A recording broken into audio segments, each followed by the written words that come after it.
प्रथम लागू दो चरण को धनिए ना छुड़ायो खिन लाग तड़ी लाल एड़ियां मेरे जीव के जीवन।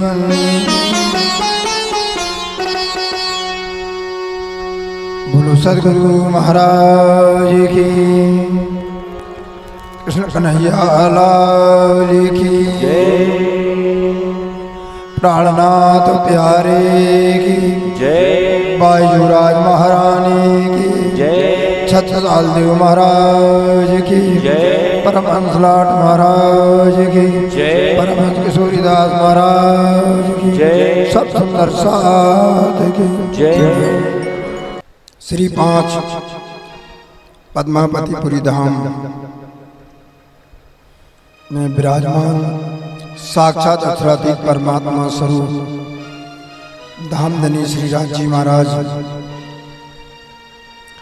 उन्हीं के चरण में विराजमान स्वामी श्री लालदास जी महाराज बीतक की चर्चा करते हुए सुंदर साथ को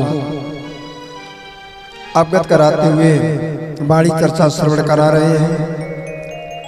और आप सभी सुंदर साथ सतगुरुजनों के आशीर्वाद से श्री कृष्ण प्रणामी मंदिर परमानंद धाम एक दिन इटावा में सर्वप्रथम श्री 5 पद्मावतीपुरी धाम, श्री 5 महामंगलपुरी धाम, श्री 5 नौतनपुरी धाम के परम अनंत विभूषण परम पूज्य जगत गुरु महाराज धर्म गुरु जी महाराज संत गुरुजनों सुंदर साथ के रूप में सभी के चरणों में कोटान कोट दंडवत प्रणाम करते हुए आज की बीतक कथा मंदसौर की बीतक है। सुंदर साथ जी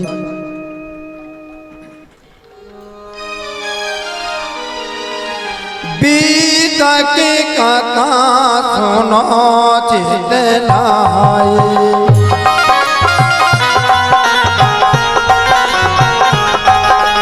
बीतक कथा सुनो चित लाए,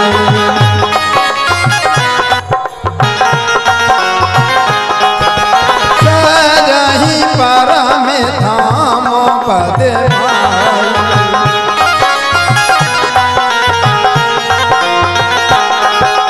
सजहि परम धाम पद भाई,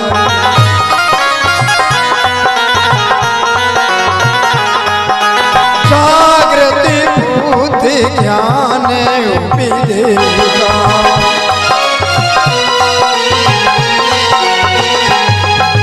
जागृति बुद्धि ज्ञान उपदेगा,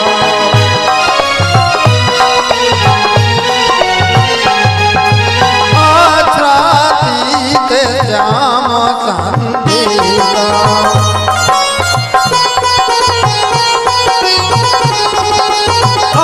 आच्छादित जाम संदेगा।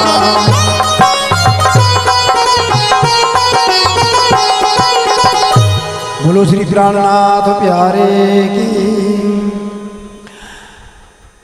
अब कहो मंदसौर की,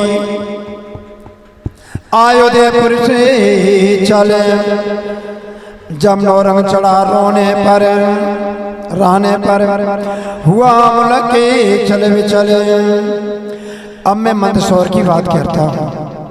उदयपुर से चल करके महामती श्री प्राणनाथ जी मंदसौर आए। जब औरंगजेब ने राणा पर चढ़ाई कर दी तब उदयपुर क्षेत्र में भय के कारण लोगों के चित्त विचलित हो गई। सम्मत 17 से 36 लगा 35 जब मंदसौर के बीच में आए पहुंचे तब जब सम्मत 1736 अर्थात 1679 ईस्वी जब समाप्त हुआ तो 17 से 37 16 से 80 आरंभ हुआ। तब मंदसौर में महामती प्राणनाथ जी का आगमन हुआ। इन समय फकीरी का भेष धरा अनूप, शोभा छवि रूप की 12 कोट के रूप। प्राणनाथ परमेश्वर रूपा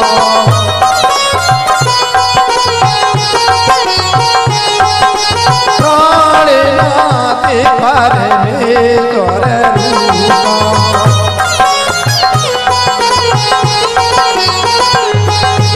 आदि अनाथ अखंड स्वरूपा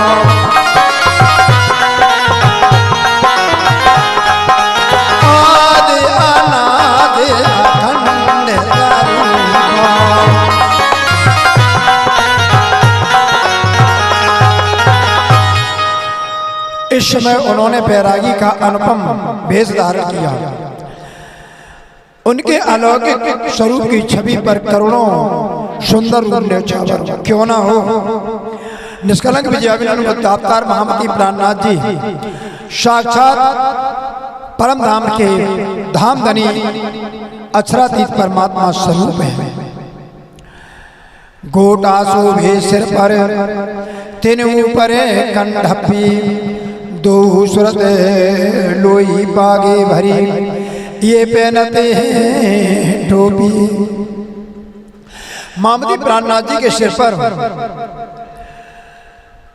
गोटा इस प्रकार के कपड़े की पट्टी शोभायमान होती है कि उनके सिर के ऊपर कंडप्पी पहनते हुए श्री जी के सुंदर बन पर दो तरफ ऊनी चादर लोई कसीदाधारी टोपी धारण किए हुए हैं जो सर्वेंद्री ने कानों तक लटकी हुई है। अति सुंदर तिलक बने दो रेखा बीच बिंद गोपी चंदन श्वेत का मुख शोभित मानो चंद। उनके सुंदर मस्तक पर चंदन की दो रेखाओं के बीच सुंदर तिलक लगा हुआ है। गोपी चंदन गौर बड़ पर भला लगता है। श्री जी के मुखमंडल चंद्रमा के समान सुशोभित है। श्रवणी शोभे कानों में ने दो बाले कंचन के अतराजत छम प्यार की लगा प्यार फकीरी से।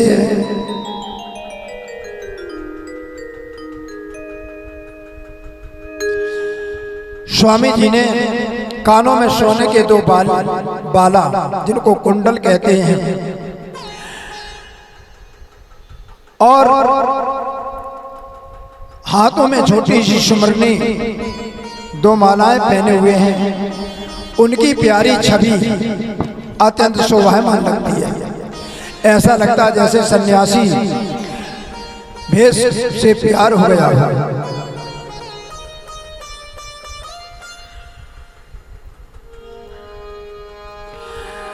मन लागो साथी फकीरी में मन लागो साथी फकीरी में मन लागो साथी फकीरी में मन लागो साथी फकीरी में मन लागो।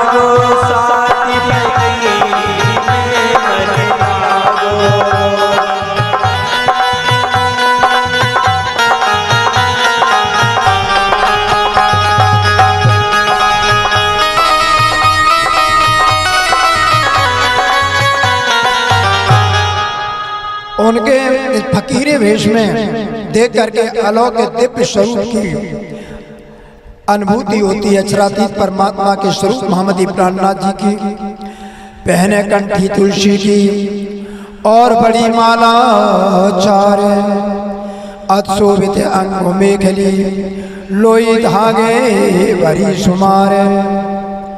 उनके कंठ में तुलसी की कंठी चार बड़ी मालाएं शोभा पा रही हैं। कांतिमय शरीर पर मेखली अल्फी चोगा अत्यंत आकर्षक प्रतीत होता है।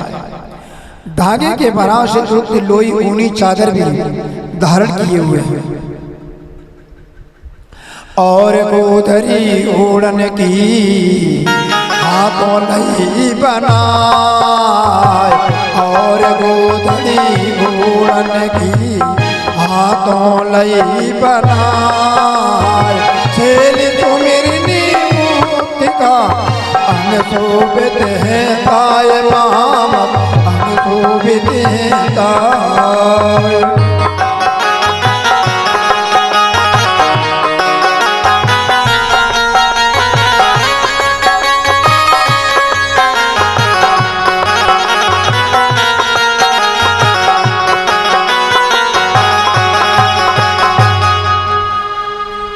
मामदी प्राणनाथ जी ने वस्त्रों के टुकड़ों से ओढ़नी बिछाने के लिए एक सुंदर गुदड़ी स्वयं अपने हाथों से तैयार कर दी। शेली माला जप करने की मालाएं, सुमिरनी मुक्तगानी गौमुखी आदि निर्गुण साज धारण करते हैं। उपरनी धोती मोछा पहने और बांधे कमरे एव ब्रह्मांड में शोभा सभी ऊपर। श्री जी छोटी धोती अंगोछा को कमर में बांध लेते हैं और उपरनी यानी उत्तरी धोती को ऊपर ओढ़ लेते हैं। उनका यह स्वरूप ब्रह्मांड में सबसे बढ़कर शोभायमान लग रहा है। एक पात्र तुम्हें का और तुमा कमरे सासब झूली मैंने राकते हैं कांधे ऊपर। एक जल पीने का पात्र हाथ में और दूसरा तांबे का बड़ा जल पात्र कमर में बांधा रहता है। अन्य निर्गुण भेष की सब सामग्री झोली में भरकर कंधे पर धारण करते हैं। पहनी पाओ में पनाई चलते चटकनी चाल। पहनी पाओ में पनाई चलते चटकनी चाल। संग के तकी मोमिनी चलते होती खुशाल महामत चलते होती खुशाल।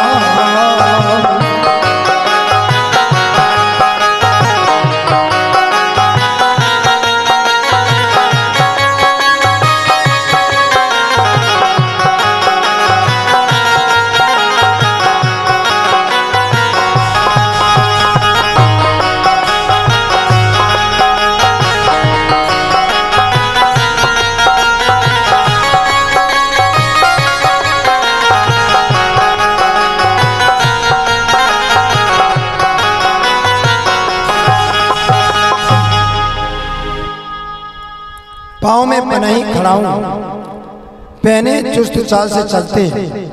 उनके साथ कई सुंदर सात ब्रह्म मुनि चलकर आनंद होते हैं। सबों ने भेष पहनिया देख अपने साहेब चा खेल देखन की हुई बड़ी खुशहाली। तब अपने स्वामी का भेष अनुकरण करके सभी सुंदर सात जी ने वह निर्गुण इत्यादि वस्त्र धारण कर निर्गुण वेश धारण कर लिया।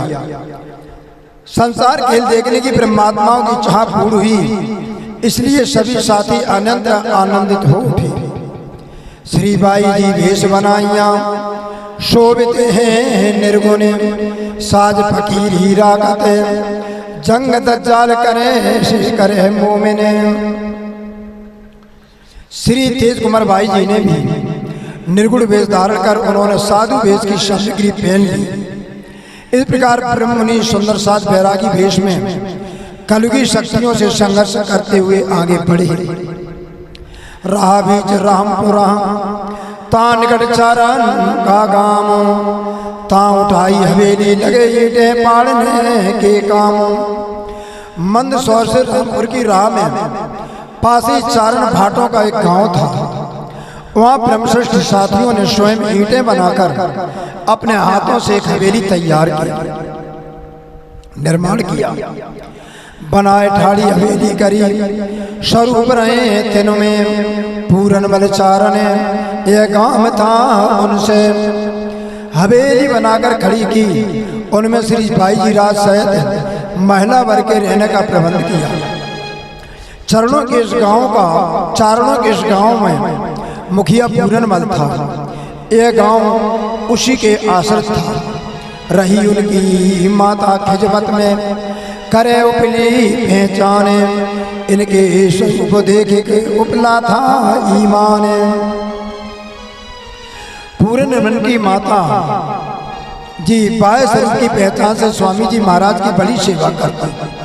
उसे श्री जी के दिव्य स्वरूप की पहचान ना हो पाई, इसलिए उसका विश्वास भी ऊपर ही था।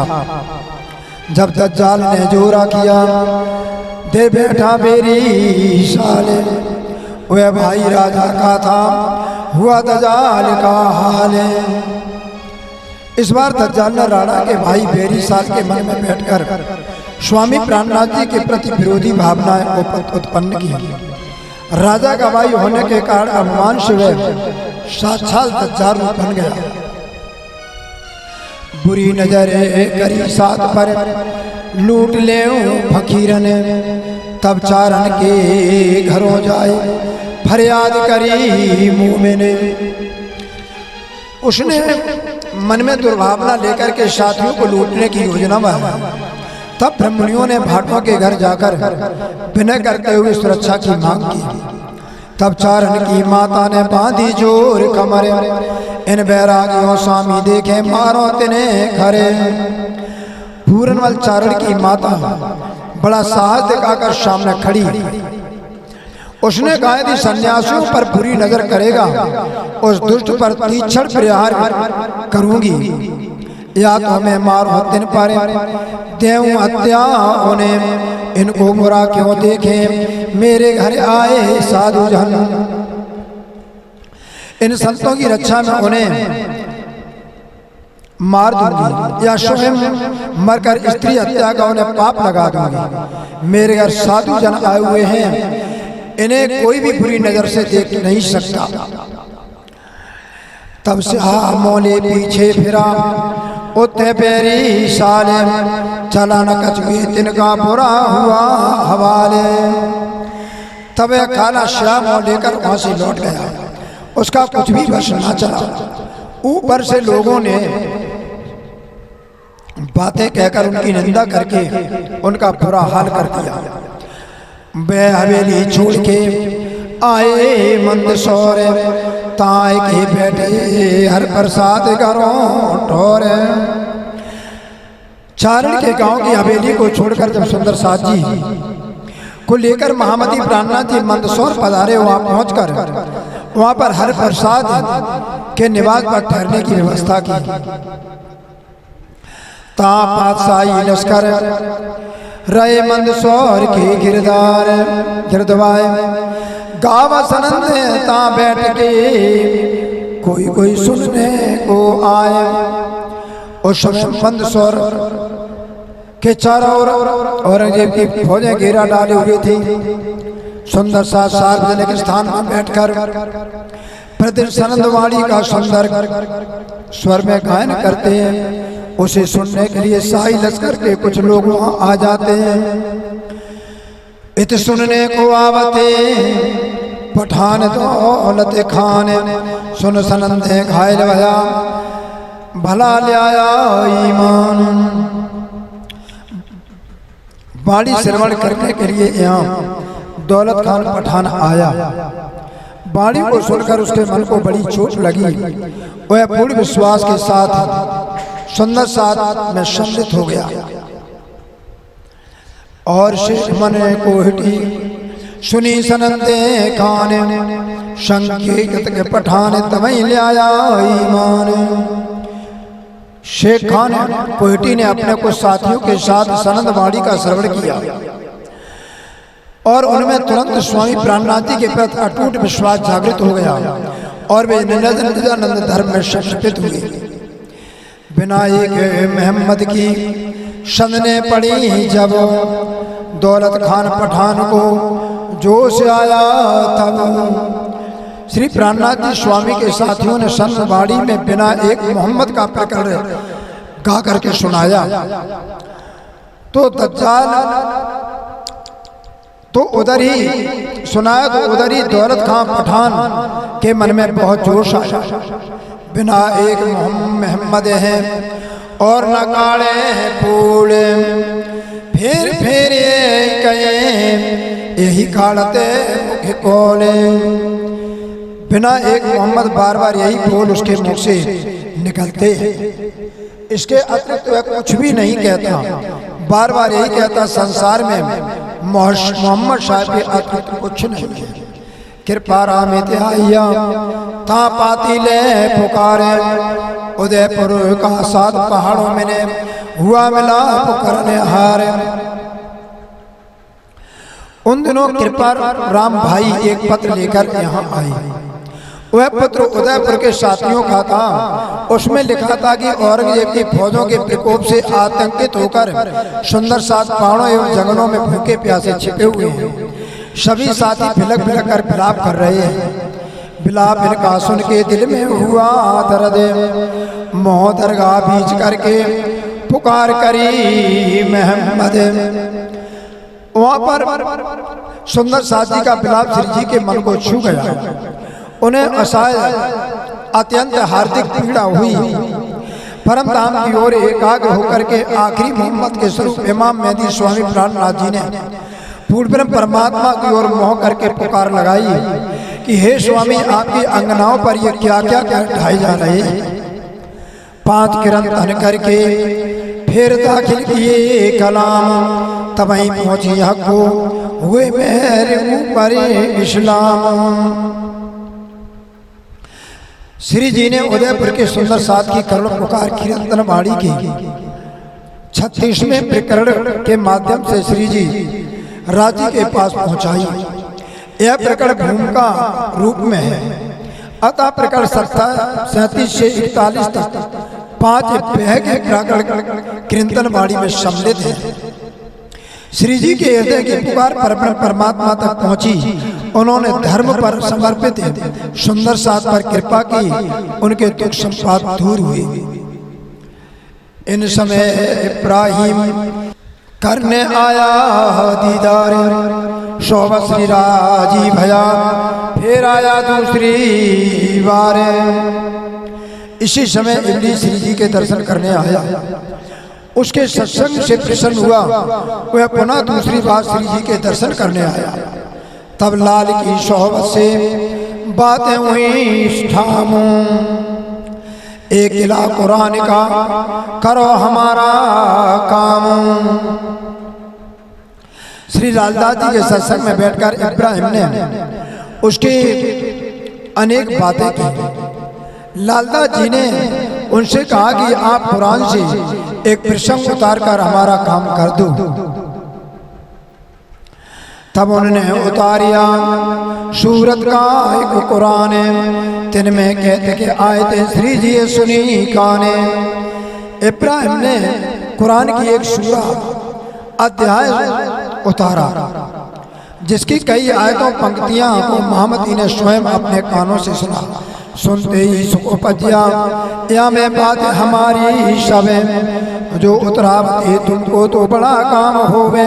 अब कुरान की आयतों में अपनी बातें सुनकर श्री जी आत्मिक सुख का अनुभव करते हैं। उन्होंने कहा कि कुरान अब सब हमारी बातें लिखी हैं।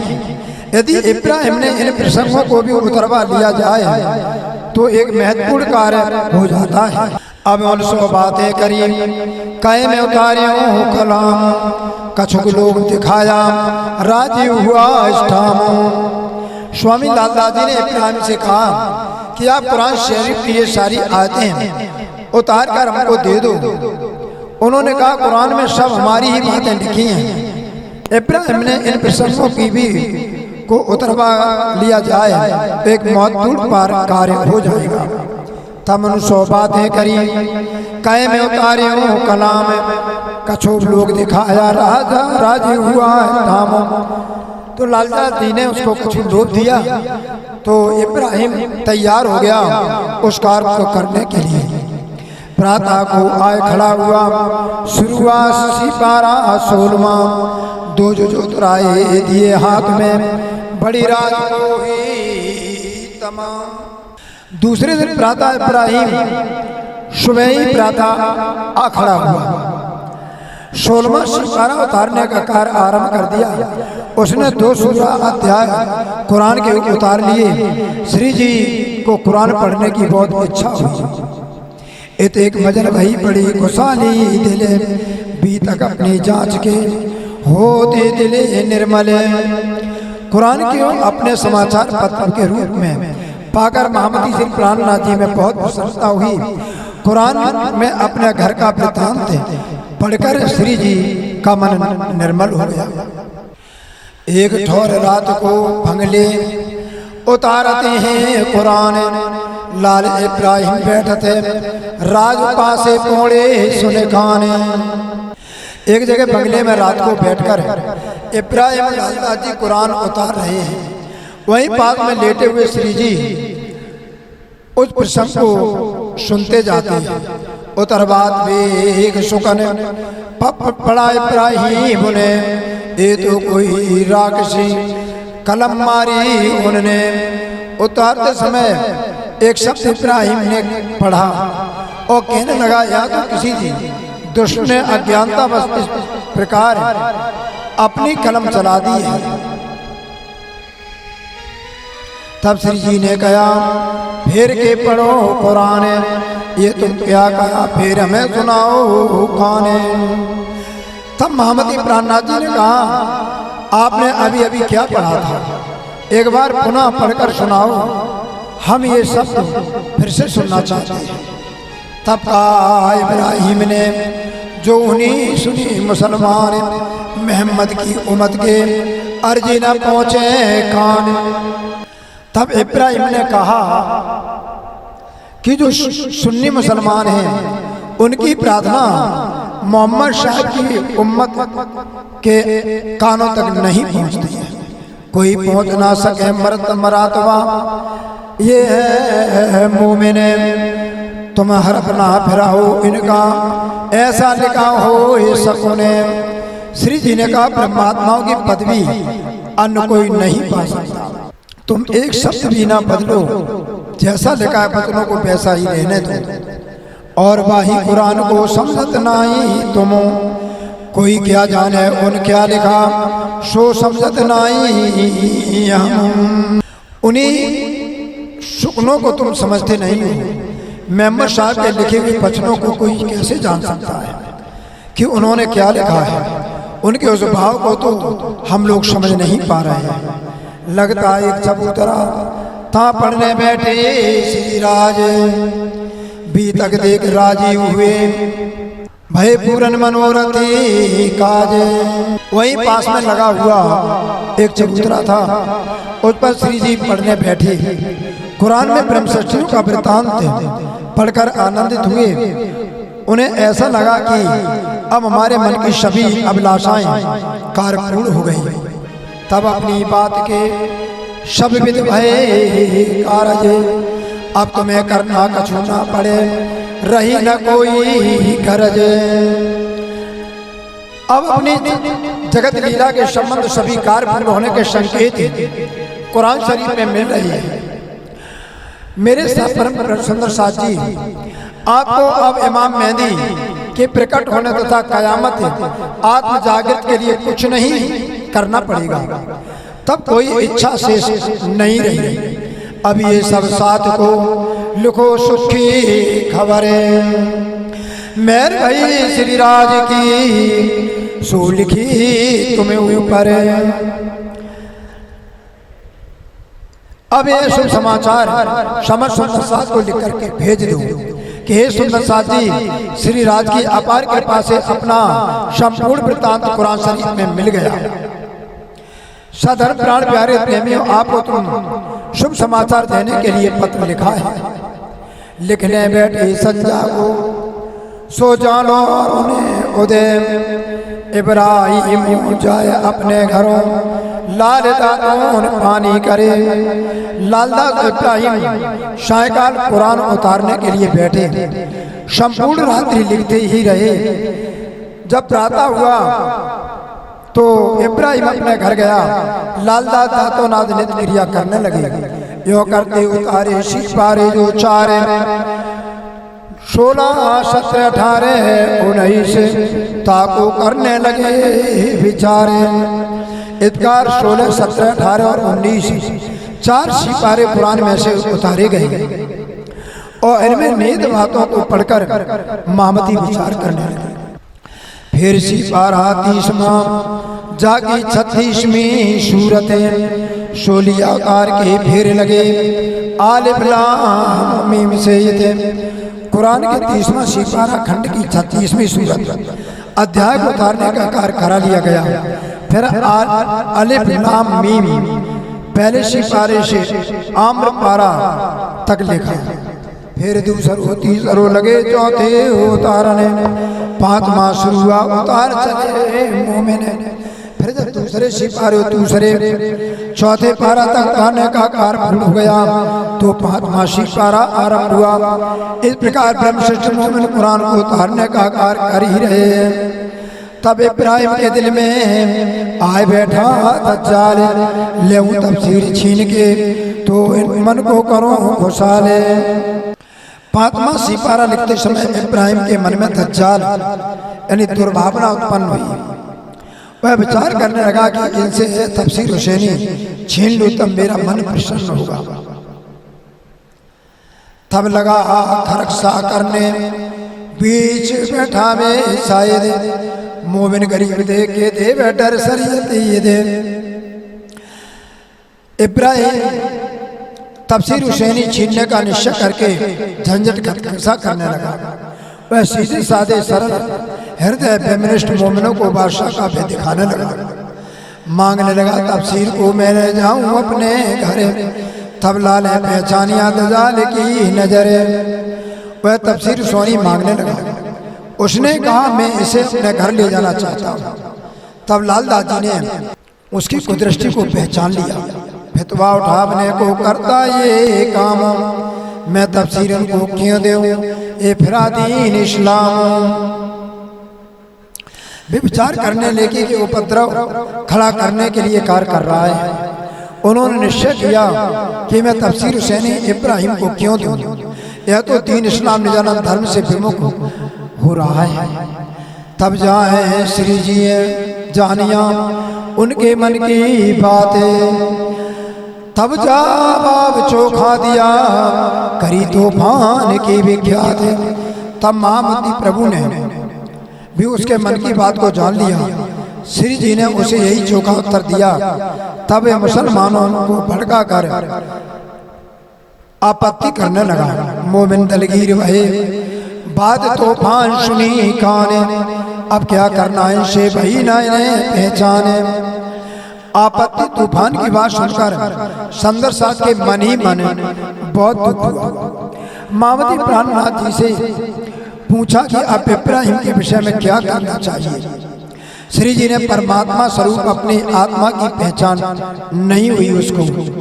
ये बात सुनी पठान ने दौड़ के आया कदम देखे श्री जी साहिब को दलगीर उन्हें सौंपी आदम। उधर मोहम्मद खां पठान ने इस बात को सुना। वह सिर की श्री जी के 5 चरणों में उपस्थित हुआ।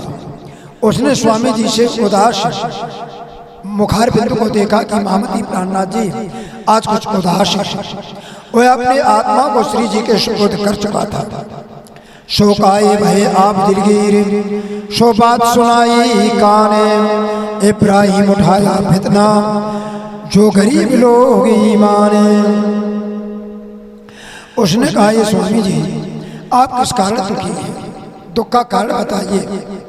श्री जी ने कहा कि इब्राहिम ने सीधे साधे नम्र ब्रह्म साथियों को बीच उपद्रव किया है।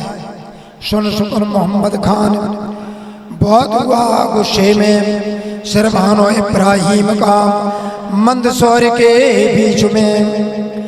यह वचन सुनते ही मोहम्मद खान बहुत क्रोधित हुआ और बोला यह मंद सौर में सबके सामने इब्राहिम का सिर फोड़ देता हूँ।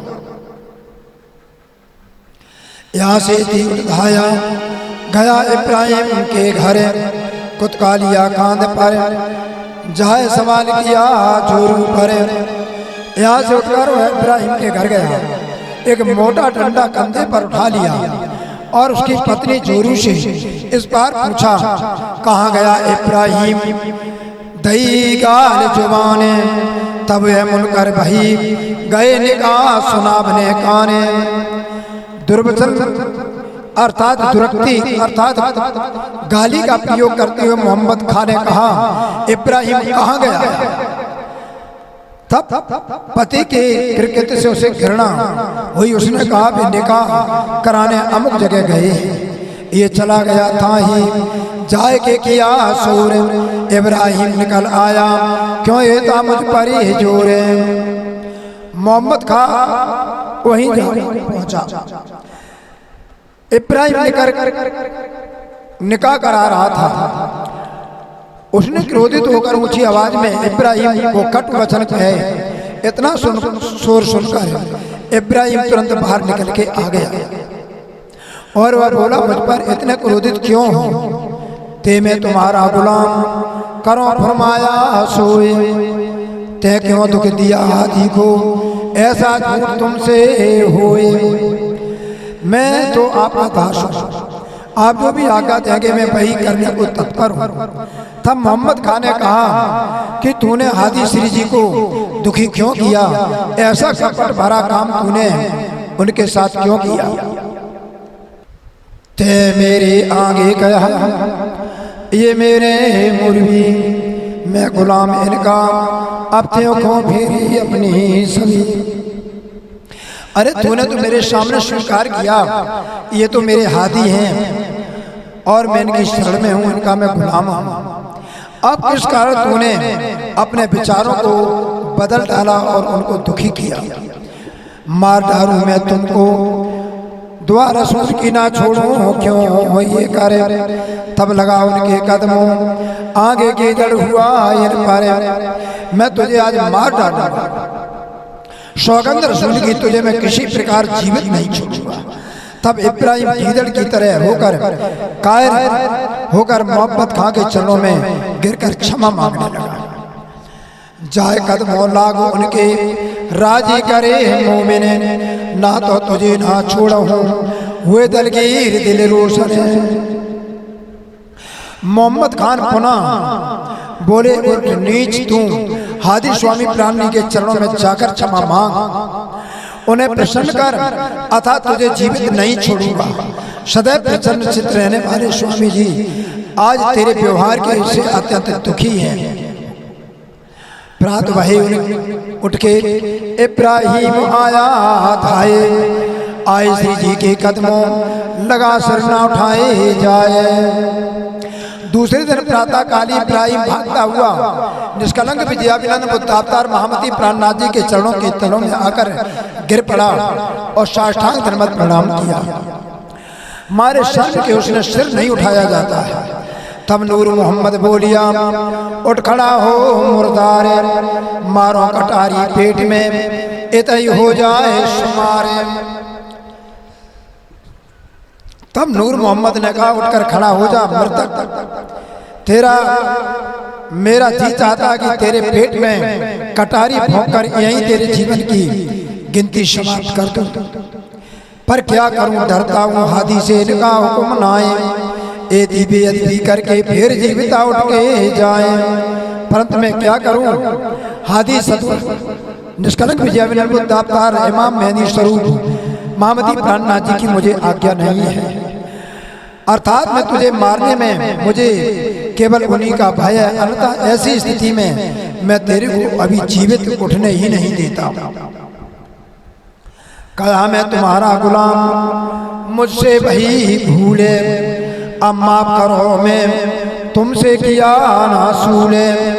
तब इब्राहिम ने श्री जी की मनवार करते हुए मैं आपका दास हूं, मुझसे भूल हो गई, कृपया मुझे क्षमा कर दीजिए। सचमुच मैंने आपके साथ व्यवहार अच्छा नहीं किया। मैं गिरे तुम्हारे कदम सो मैं न छोड़ू, अब सब मोमिन हो कदमों लगा, बागो माफ किया तब। अब तो मैंने आपके चरणों को पकड़ लिया, जिन्हें मैं कभी किसी तरह नहीं छोड़ूंगा। उसने उपस्थित समस्त साथियों के चरण स्पर्श किए, तब श्री जी ने उन्हें क्षमा कर दिया। तब उनके भाई ने 5 माँ जो सिपारा, तब लिखावने लगे हुआ जो पूरा। इब्राहिम के भाई ने कुरान का 5वां सिपारा उतारना आरंभ किया, उसने पूरा सिपारा उतार दिया। इन समय दज्जाल ने शोर किया अति जोरे, रहे साथी सब जुदे जुदे, काऊ जितना हुआ मरूरे। इसी भी दज्जाल के वशीभूत औरंगजेब ने अपनी सेना को मंदसौर पर चढ़ाई करने का आदेश दिया। साथी भयभीत होकर अलग अलग स्थानों में रहने लगे। उस समय उन्होंने अपने चित्त को विचलित नहीं होने दिया। छिप रहे जुदे जुदे, आवे दीदार को एक बेर, झोरी भर के लिया वहीं टुकड़े मांग के फिर फिर। सभी इधर उधर छिपकर रहने लगे, किंतु अवसर पाकर एक बार दिन में श्री जी दर्शनार्थ अवश्य आते। साथी टुकड़े मांगकर झोलियों को भर के लेकर आते हैं। श्री राज आरोग्य हेतु सो ये किनकी झोरी के, सो बतावत अपने ये टुकड़े ले आओ मैं। श्री जी उन टुकड़ों को रुचिपूर्वक ग्रहण कर पूछते हैं, भाई ये टुकड़े बहुत स्वादिष्ट हैं, किसकी झोली के हैं? तब साथ ही धैर्यपूर्वक कहते हैं, ये मेरी झोली के टुकड़े हैं, मैं मांग कर लाया हूँ। राजी हो मैं दिन पर बातें हासस करें बनाए, मैं अजमावत तुमको इन मजलों पहुँचाए। श्री जी उन साथियों पर अत्यंत प्रसन्न होती है और हंस कर विभिन्न प्रकार की विरोधपूर्ण बातें भी करती है। उन्होंने कहा, ऐसी परिस्थितियों में पहुंचकर हम आपके धैर्य की परख रहे हैं। मोमिन राजी होए के बातें करें खुशो दिले, ये दिन हम कब पावई रहे एक दूजे हिल मिले। सुंदर साथ प्रसन्न चित्त रहते और परस्पर हंसी विनोद करते रहते। वे कहते कि हमें यह घड़ी ऐसा दिन पुनः कब मिलने वाला है। सभी साथी आपस में घुल मिलकर प्रेम पूर्वक रहते हैं। तुम सिर भाना दज्जाल का कुटुंब कबीला आशे, रहे बहुत पल सूरत मिले संग जोश जबराइल पास। श्री जी ने साथियों को उत्साहित करते हुए कहा, अब आपने दज्जाल स्वरूप लोक लाज मर्यादा का सिर ओढ़कर उसे निर्मूल कर दिया। कुटुंब परिवार की अभिलाषा भी आप में शेष नहीं रही। इस समय साथियों के मंडल पर अपूर्व शक्ति का बल झलक रहा था। इसके साथ इस समय विशेष रूप से जबरील का नूर था। श्री भाई जी ने इन समय सेवा करी, मोमिन दाल बनाए आगे धरी, हमेशा दिले रोशन।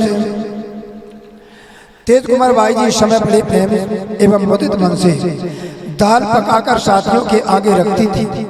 सेवा में उनका मन सदैव देदीप्यमान रहता था।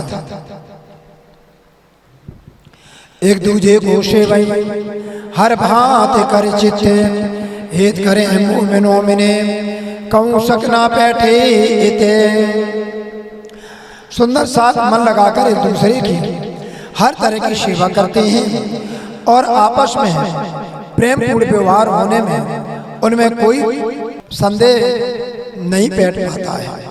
नाना भाई चलिया मंदसौर के बीच में, ताय मापक ये रहा उतने ही सुख से। इस समय नाना भाई मंदसौर से धाम चलिए। इनके धाम में जितना लिखा था उतने श्याम समय सुंदर साथ के बीच रहते हुए सुख प्राप्त किया। मुकुंदास को इत्ते भेजे भाव सिंधु पास, तुम जायो उनकी खबर ले जीवता कछु आस। मुकुंदास को श्री जी ने भाव सिंह हाड़ा के पास भेजा। स्वामी जी ने कहा, आप उनके पास जाकर यह जानने का प्रयास करो कि उसकी आत्मा जागृत होने की आशा है। जो हमको होते ही बोला भाई, जो हम आवे होते ता जाए के लिखियो, जैसा लगा देखो देते। यदि वो हमें बुलाएंगे तो वहाँ से चले जाएंगे। वहाँ पहुँचकर कैसा अवसर देखो वैसा ही पत्र लिखकर भेजना। मुकुंदा जाए पहुँचे, भाव सिंधु सौ किया मिला चर्चा शौरत पड़ी उन कबूल किया आप। मामती श्री प्राणनाथ जी की आज्ञा के अनुसार स्वामी मुकुंदास औरंगाबाद जा पहुंचे और वह भाव सिंह से मिलकर आध्यात्मिक चर्चा की। चर्चा सुनकर वह आनंदित हुआ। उसने श्री जी को बुलाने का प्रस्ताव स्वीकार कर लिया। तहाँ वहां से कासत भेज दिया। सतावो मंद स्वर आए पहुंचिया पाती ले खिताबो। मुकुंदास ने वहां शीघ्र ही संदेश देकर पत्रवाक साथी को श्री जी के पास भेज दिया। पुस्तकाकार लेकर वह साथी मंद स्वर आया। उन्होंने भली भांत के लिखे थे शकुने पढ़ के आप राजी भये सब साथी मोमिने। उस पत्र में मुकुंदास जी ने वचनों को भली भांत लिखा जिसे पढ़कर श्री जी और सभी सुंदर साथ प्रसन्न हुए। अब मंद स्वर से चलने का किया उपाय साथ हुए सब तैयार खबर सब पहुँचाए। अब मंद स्वर से प्रस्थान करने का प्रयत्न किया जाने लगा। सबको समाचार भेज दिया गया। सब साथ श्री जी के साथ चलने के लिए तत्पर हुए। अब साथ बेहले हुए चलने को होशियार। 8 महीने इतरे हुआ हुक्म परवरे दिगारे। सभी सुंदर साथी उठने के लिए एक साथ तैयार हुए और सब सावधान होकर मंद स्वर में श्री महामती प्राणनाथ जी के साथ 8 मास रहे। तत्पश्चात प्रस्थान करने के लिए वहां से प्रस्थान कर रहे हैं। परम परमात्मा की ऐसी आज्ञा हुई। महामत कहें ये मोमिनो ये मंद स्वर की भी थके। अब यहाँ से आगे चलो शोकों कमे हुक्म हके। स्वामी लालदास जी कहते हैं मेरे प्यारे सुंदर साथ जी, अब मैंने आपको भी मंद स्वर का वृत्तांत सुनाया था। अब यहाँ से आगे प्रस्थान श्री जी की आज्ञा से उसका वर्णन करेंगे। यहाँ से आए सीता महू तहाँ से नोलाई तहाँ से आए उज्जैन 28 मंजिलें भई। निष्कलंक विजयाभिनंदन बुद्धावतार महामती जी प्राणनाथ जी सभी ब्रह्म मन सुंदर साथ शायद मंद स्वर से चलकर सीता महू आए। वहां से नौलाई होते हुए सम्मत 1737 में उज्जैन पहुंचे। इस कठिन यात्रा में 28 पड़ावों पर रुकते हुए उदयपुर से उज्जैन तक आना हुआ। बहादुर सुदी छठ को रहे धनवाई के घर आए भगवान चौधरी ईमान ले आया इन पर। बहादुर सुदी छठ का दिन था। प्राणनाथ स्वामी धनवाई जी के घर आकर ठहरे। यहाँ भाई भगवान चौधरी श्री प्राणनाथ जी के प्रति श्रद्धा करके पूर्ण निष्ठा से निजानंद धर्म में सम्मिलित हुए। इन्होंने ओछब किया बाबूजी है नाम नानजी बेटा तिनका श्री राज पधारे मेढ़ी ठाम। बाबूजी नाम के सज्जन ने सुंदर साज श्री जी के सम्मान भोज दिया। उनके सुपुत्र का नाम नानजी भाई था। उनके यहाँ मामती मेरी दूसरी मंजिल में पधारे। बुला बेटा भगवान का कांजी भाई मने दामोदर दास धनवाई के लियाए ईमान मोमिन। भगवान भाई का पुत्र भूला कांजी भाई और मन भाई और धनवाई तथा इनके संबंधी दामोदर दास आदि ब्रह्ममुनि श्री प्राणनाथ जी की चर्चा सुनकर निजानंद धर्म में समर्पित हुए। लाल जी थे आया बूला बेटा इनका और कान जी दूसरा बेनी भाई इनका आया। लाल जी भाई तथा उनका पुत्र बूला जागृत हुए। कांजी नाम के दूसरे साथी तथा इनका भाई बेनी भाई निजानंद मार्ग पर आए। लाल जी ने ओछब किया पधराए श्री राज मोहन के घर ओछब पूरे मनोरथ खाजे। लाल जी भाई ने मामती प्राणनाथ जी को सम्मान पूर्वक अपने घर आमंत्रित कर उत्सव का आयोजन किया। मोहन के घर में प्रीति भोज का उत्सव बड़े आनंद से संपन्न हुआ। स्वामी जी ने इनकी इच्छा पूर्ण की। ये जो श्री राम आया धन जी ठाम, श्री राज पधारे इनके घरों, किए पूर्ण मनोरथ काम। यहीं पर श्री राम धन जी भाई जागृत होकर धर्म में दीक्षित हुए। इनके घर में श्री जी को सादर आमंत्रित किया और महामती प्राणनाथ जी ने सुंदर साज सहित पधार कर इनकी मनोकामनाएं पूर्ण की। कान जी के घर दई रसोई इन्हें हाव भाव इन किया, बिना अंकुर ना होए मोमिन। कांजी भाई ने अपने घर में प्रीति भोज का आयोजन किया और बड़े हाव भाव से प्रेम प्रीत के साथ भोजन करवाया और खूब भाव दिखाकर सेवा की, किंतु परम धाम के अंकुर नहीं थे, इसलिए सुंदर साथ समुदाय में प्रविष्ट ना हो सका। जीवली के घर घरों पधराए श्री राज, रसोई भली भात सो करी श्री राज के काज। जीवली बहन ने स्वामी प्राणनाथ जी को अपने घर बुलाया और भली भात सेवा शुश्रूषा की। इन्होंने स्वयं श्री जी के ये पवित्र पूर्वक विभिन्न प्रकार के स्वादिष्ट व्यंजन बनाए। उनका धन जी के घरों करी रसोई भली भाते, श्री राज को पधराए के रसोई अरबाई करवा खाते। ऊका भाई और धन जी के घरों में विविध प्रीत भोज का आयोजन हुआ। उन्होंने अपने घर में महामती जी प्राणनाथ जी के प्रेम से आमंत्रित करे बड़ी भात विध पूर्वक उनकी भोजन कराया, उनकी सेवा की। बालवाई रसोई करके श्री राज पधराए घरों, दर्शन किया बुलाए के मन में हर के धरों। बालवाई ने प्रसन्नता पूर्वक प्रीत भोज का प्रबंध किया। श्री जी को घर बुलाकर उच्चासन पर विराजमान कराया और उनके दिव्य स्वरूप के दर्शन पाने के लिए अपने घर बुलाया। भूधर फूलबाई ने श्री राज पधराए इन्हें, रामबाई के घरों किए पूरे मनोरथ मने। भूधरबाई फूलबाई ने श्री जी को अपने घर में आमंत्रित कर उच्च आसन पर सादर बैठाया। रामबाई के घर में पहुंचकर महामती ने उनकी मनोकामना पूर्ण की। कान जी के घरों पधराए करे हेत, मुरली आनंद श्याम जी उन्होंने बुलाए ही देते। कांजी भाई श्री पूर्वक स्वामी जी को अपने घर ले गए। मुरली भाई आनंद जी और श्याम जी ने भी अपने अपने घरों में प्राणनाथ जी को सादर आमंत्रित किया। पधारे मोहन के घरों और साहूकार के भले भाव से पधराए श्याम बाई के घरों गए।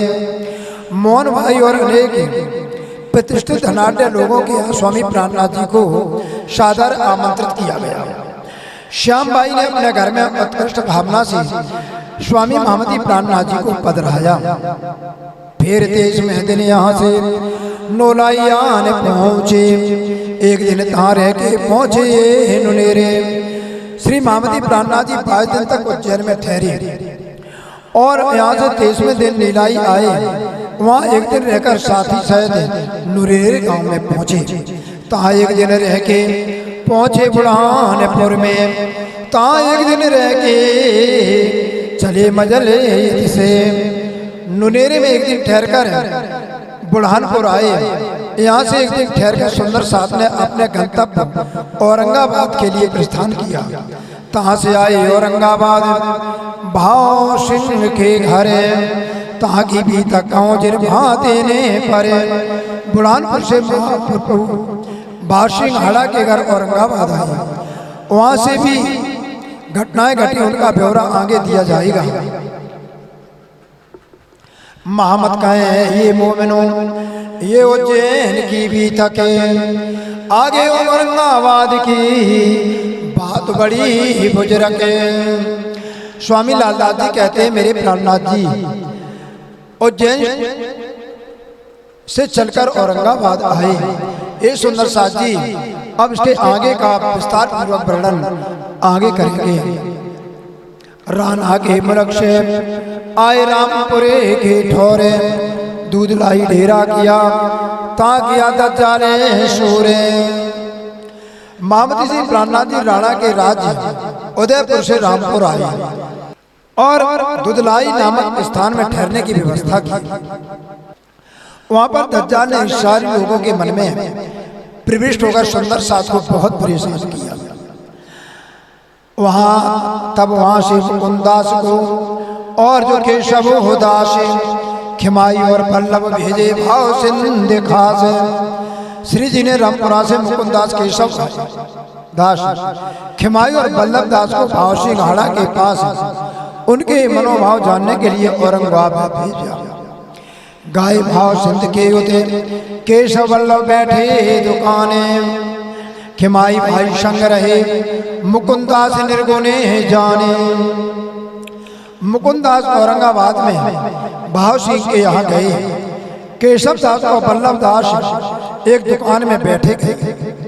उनके साथ खिमाई भाई भी थे। मुकुंदास ने रुगुड़ साधु वेद धारण किया था।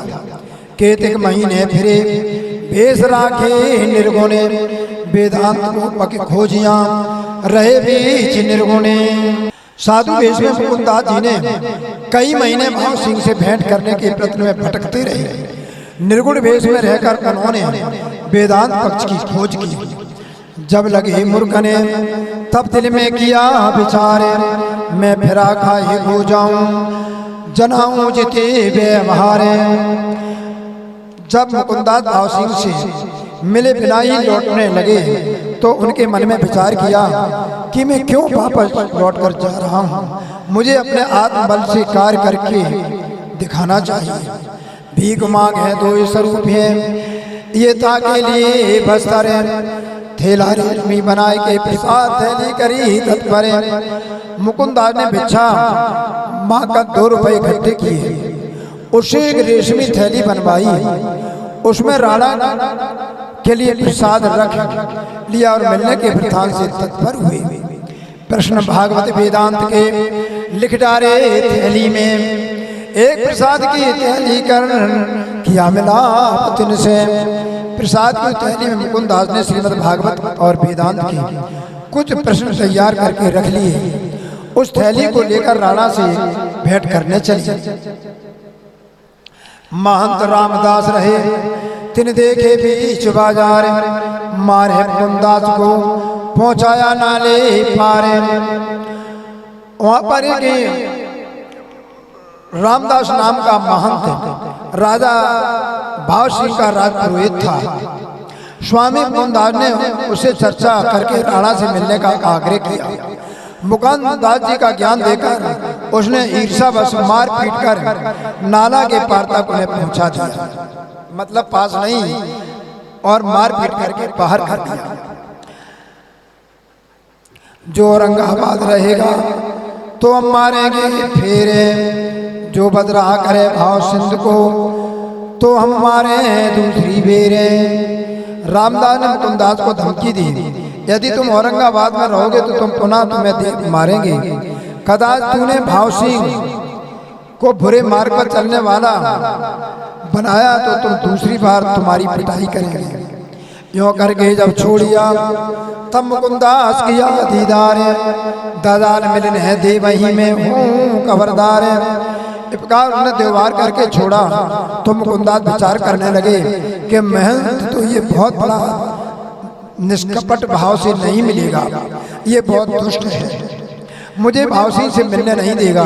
मुझे सावधान हो जाना चाहिए। ऐसा विचार कर स्वामी मुकुंदास ने एक देहना देवी का मैं बैठूं छिपके दिन में उद भाव सिंह आवत पाती देऊं हाथ से।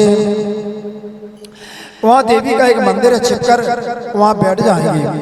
भाव सिंह उस मंदिर में दर्शनार्थ आते हैं। वहीं उन्हें हाथों हाथ पत्र दे देंगे। ऐसा विचार करके जाए छिपके बैठे थे। जब भाव सिंह आया पाती प्रसाद दिया थे। ऐसा दिल करके मुकुंदास स्वामी मंदिर में के एक दीवार में छिपकर बैठ गए। जब राणा भाव सिंह वहाँ आए तब उन्होंने पत्र और प्रसाद दे दिया। भाव सिंह सिर चढ़ाएगे लई थैली उस बखत भीतर जाएगे बुलाए मुकुंदास को थे। भाव सिंह हाड़ा ने उस समय फत और प्रसाद की थैली मुकुंदास जी से लेकर सिरोधार की और मंदिर के अंदर पहुंचकर उसने स्वामी मुकुंदास को बुला लिया। पूछी हकीकत श्रीराज की, कहाँ है स्वामी ही कृष्णदास, तुमको क्यों कर भेजिया, कहो अपनी दिले आश। उसने स्वामी जी के समाचार पूछे और यह भी पूछा स्वामी कृष्णदास जी कहाँ हैं, उन्होंने आपको यहाँ क्यों भेजा है, तथा अपने मन की बात प्रकट करो जिसकी आज्ञा लेकर यहाँ आए हो। खोल पाती पढ़ने लगा, मैंने प्रश्न भागवत और लिखे वेदांत के विचार होने लगा देते। भावसी ने पत्र खोलकर पढ़ा, उसमें श्रीमद् भागवत और वेदांत के प्रश्न लिखे थे। वहीं मंदिर में उन प्रश्नों पर विचार विमर्श होने लगा। तत्काल बैठा था रामदास महांते, तीन ऋषा के कहे वचन स्वरूप वे राजते। दज्जा स्वरूप मानते रामदास वहीं बैठा था। उसने मुकुंदास को देखकर ईर्षा एवं कपट भरे शब्द कहे कि इनकी चर्चा में परमात्मा के दो स्वरूप स्थित होते हैं, विराजते हैं।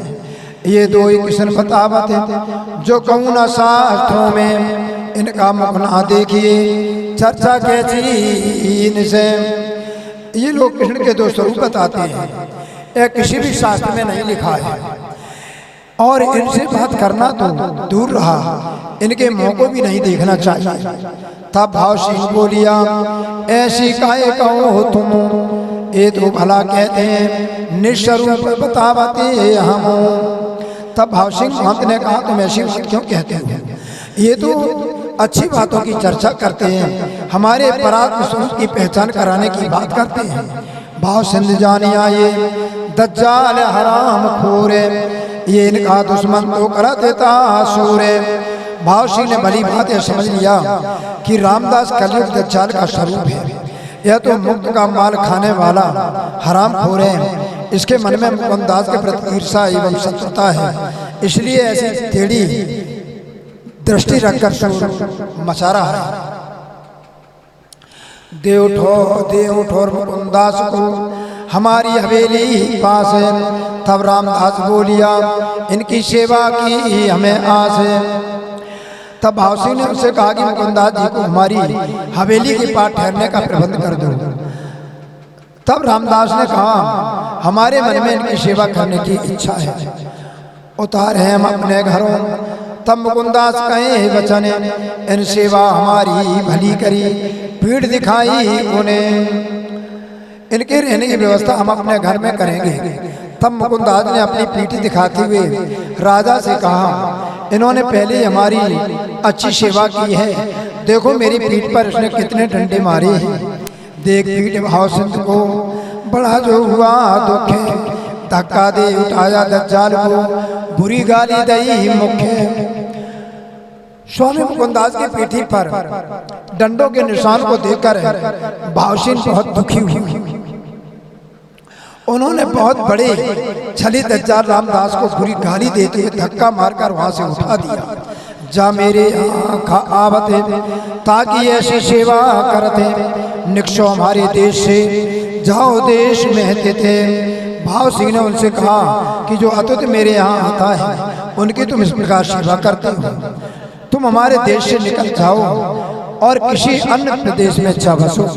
मुकुंदास की निशा करी, प्रश्न पूछे पंडित ने, करो इनका जवाब हो दिले रोशने। स्वामी मुकुंदास को संतोष दिलाया, पंडितों को बुलाकर प्रश्न पूछते हुए कहा, आप इनके प्रश्नों का स्पष्ट उत्तर दीजिए। आया न जवाब उन्हों को, निंदा लगे करने। तब भाव सिंह बरजिया, आवत ना जवाब तुम्हें। उन पंडितों के प्रश्नों का उत्तर देते नहीं बना तो वो निंदा करने लगे। उन्हें रोकते हुए राजा ने कहा कि तुम्हें प्रश्न के उत्तर नहीं आते तो व्यर्थ निंदा बुराई क्यों करते हो। काम मुकुंदास ने, पंडित पूछे जो प्रश्न तो मैं उत्तर दूं, इनका मनाऊं मने। स्वामी मुकुंदास ने कहा कि अब ये पंडित मेरे को कुछ भी प्रश्न पूछें, मैं इनको उसका उत्तर अवश्य देंगे और इन्हें संतुष्ट करेंगे।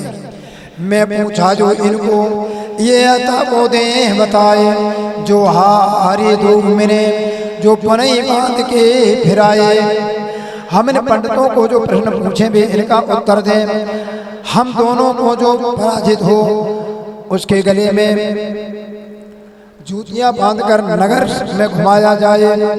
प्रश्न 80 पंडितों लिखे, तेज मुकुंदास 15 दिन की मोहलत क्यों हो विश्वास। पंडितों ने स्वामी मुकुंदास से पूछने के लिए अच्छी प्रश्न तैयार किए 80। स्वामी मुकुंदास ने पंडितों से केवल 23 प्रश्न ही पूछे। उत्तर देने के लिए 15 दिन की मोहलत दी गई। पंडितों को विश्वास दिलाने के लिए ऐसा किया गया। पंडित रोज पावत रुपया 10-20 है। जब उत्तर दोगे प्रश्न का तब हम करें बख्शीश है। पंडित प्रतिदिन राजा के दरबार से 10-20 रुपए वेतन पाते थे। राजा ने उनसे कह दिया, जब तक तुम लोग प्रश्नों के उत्तर नहीं दे तब तक तुम्हें भत्ता नहीं दिया जाएगा। उत्तर देने पर ही तुम्हें रुपए दिए जाएंगे। मुकुंदास ने उसी देश प्रश्न खोल दिए साफ है। देव उत्तर हमारे प्रश्न का करो भाव सिंध इंसाफ। स्वामी मुकुंदास ने पंडितों को 80 प्रश्नों का स्पष्टीकरण उसी दिन कर दिया। उन्होंने कहा, आप हमारे प्रश्नों का उत्तर दे दीजिए और न्याय राजा भाव सिंह करेंगे। उत्तर तो आवे नहीं। तब रात को किया विचार, चले आए मुकुंदास में, कहे हम पर होते हैं हमारे। पंडित प्रश्नों का उत्तर न दे सके तो सबने रात्रि में विचार किया और वे स्वामी मुकुंदास के पास आए और कहने लगे, हम लोगों की आजीविका में विघ्न पड़ रही है। जो स्वामी जियों एवं कहा, क्या रोटी भानो पंडिता ने, तो हमारा क्या चारा संतोष पकड़े मने। यदि आपके स्वामी जी ने यही कहा है आप पंडितों की जीविका को नष्ट करें, तब हमारे पास इनका क्या उपाय है। हम मन में संतोष करके बैठ जाएंगे। ना तो हमारा छुटका करो, हम हारे 10 वीर। तब मुकुंदास ने कहा, हम कहेंगे फिर अनताप हमें इसी विपत्ति से छुटकारा दिला दीजिए। हम 10 बार आपसे हार मानते हैं। तब मुकुंदास जी ने कहा, हम इस संबंध में राजा से पुनः बात करेंगे। तब कहा भाव सिंधु को, ये क्या उत्तर दे प्रश्न, ये तो लीला अखंड की इनका ना पहुँचे मने। तब हाउसी ने कहा कि ये लोग हमारे प्रश्नों का उत्तर क्या देंगे। ये प्रश्न तो परमधाम की अखंड लीला से संबंधित हैं, इनका मन वहाँ तक नहीं पहुँच सकता। तब आधा रोज छेड़ किया, आधे का किया हुकुम, रात को मिलके गया ये काम किया तुम्हारा हम। मुकुंदास के कहने पर राजा ने पंडितों को जाने वाली आधी राशि जो वेतन देते थे वो काट लिया, शेष आदि देने का आज्ञा दी। प्रातः काल मुकुंदास ने पंडितों से मिलने पर कहा, हमने तुम्हारा काम कर दिया। दिन दूसरे तीसरे नीके दिए जो कौन तारतम्य की सुनिया हो गई पहचाने। राणा भाव सिंह दूसरे दिन एकाग्र चित्त से स्वामी मुकुंदास की अच्छी तरह श्रवण चर्चा की और बड़े विधिपूर्वक चर्चा सुनकर तारतम्य सुना, उन्हें आत्मा की पहचान हो गई। बुलाओ श्री जी साहिब जी को, असवारी ले हो तुम, ले हथनी बूंदी से और घोड़े देते हैं हम। बाउसिंह राणा ने उदय सिंह से कहा, श्री जी साहब को हमारी ओर से आमंत्रित कर दीजिए, यहाँ से सवारी का प्रबंध कर देते हैं। हथनी बूंदी गांव से ले जाइए और घोड़े हम दे रहे हैं। एक हवेली बूंदी में रहने को लिख दइए, तहाँ श्री भाई जी को राखियो, इन भांत सिखापन दइए। राजा ने बूंदी स्थित एक हवेली रहने के लिए स्वामी जी के नाम लिख कर दे दी। इसे सलाह दी कि उस हवेली में श्री भाई जी तथा सुंदर साथ को ठहरा दीजिए। मुकुंदास विदा हुए के लई सवारी साथे, तहाँ से पहुँचे मंदसौर, खर्ची दई थी हाथे। औरंगाबाद से सवारी लेकर मुकुंदास जी प्रस्थान किया। वहाँ से सीधे मंदसौर आए। राजा ने उन्हें मार्ग पे हेतु रुपए भी दिए। आए मिले मंदसौर में, ले चले श्री जी को। आए पहुँचे औरंगाबाद, भई मुलाकात हवेली में। मंदसौर में आकर स्वामी मुकुंदास जी मामदी प्राणनाथ जी से मिले और उनको साथ लेकर औरंगाबाद आए। हवेली में राजा भाव सिंह जी मामदी प्राणनाथ जी की भेंट हुई। भाव सिंध आय के लगा दो कदम, भाव सिंध आए के लगा दो कदम, भाव सिंध आए के लगा दो कदम, देख दीदार समय कृत कृत जानी आत्म मत, कृत कृत जानी आत्म।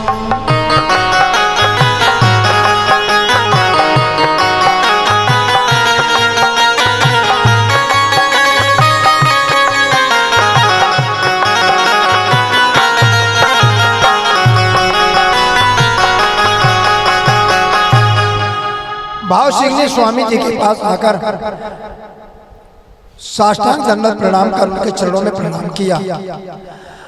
उस समय श्री जी के दिव्य स्वरूप को दर्शन पाकर उसने आपको अपने को धन्य माना और उसकी आत्मा कृतार्थ हो गई। लगा सेवा करने ओ छब रसोई जब, दई जगह हवेली अपनी भाई सेवा इनकी तब।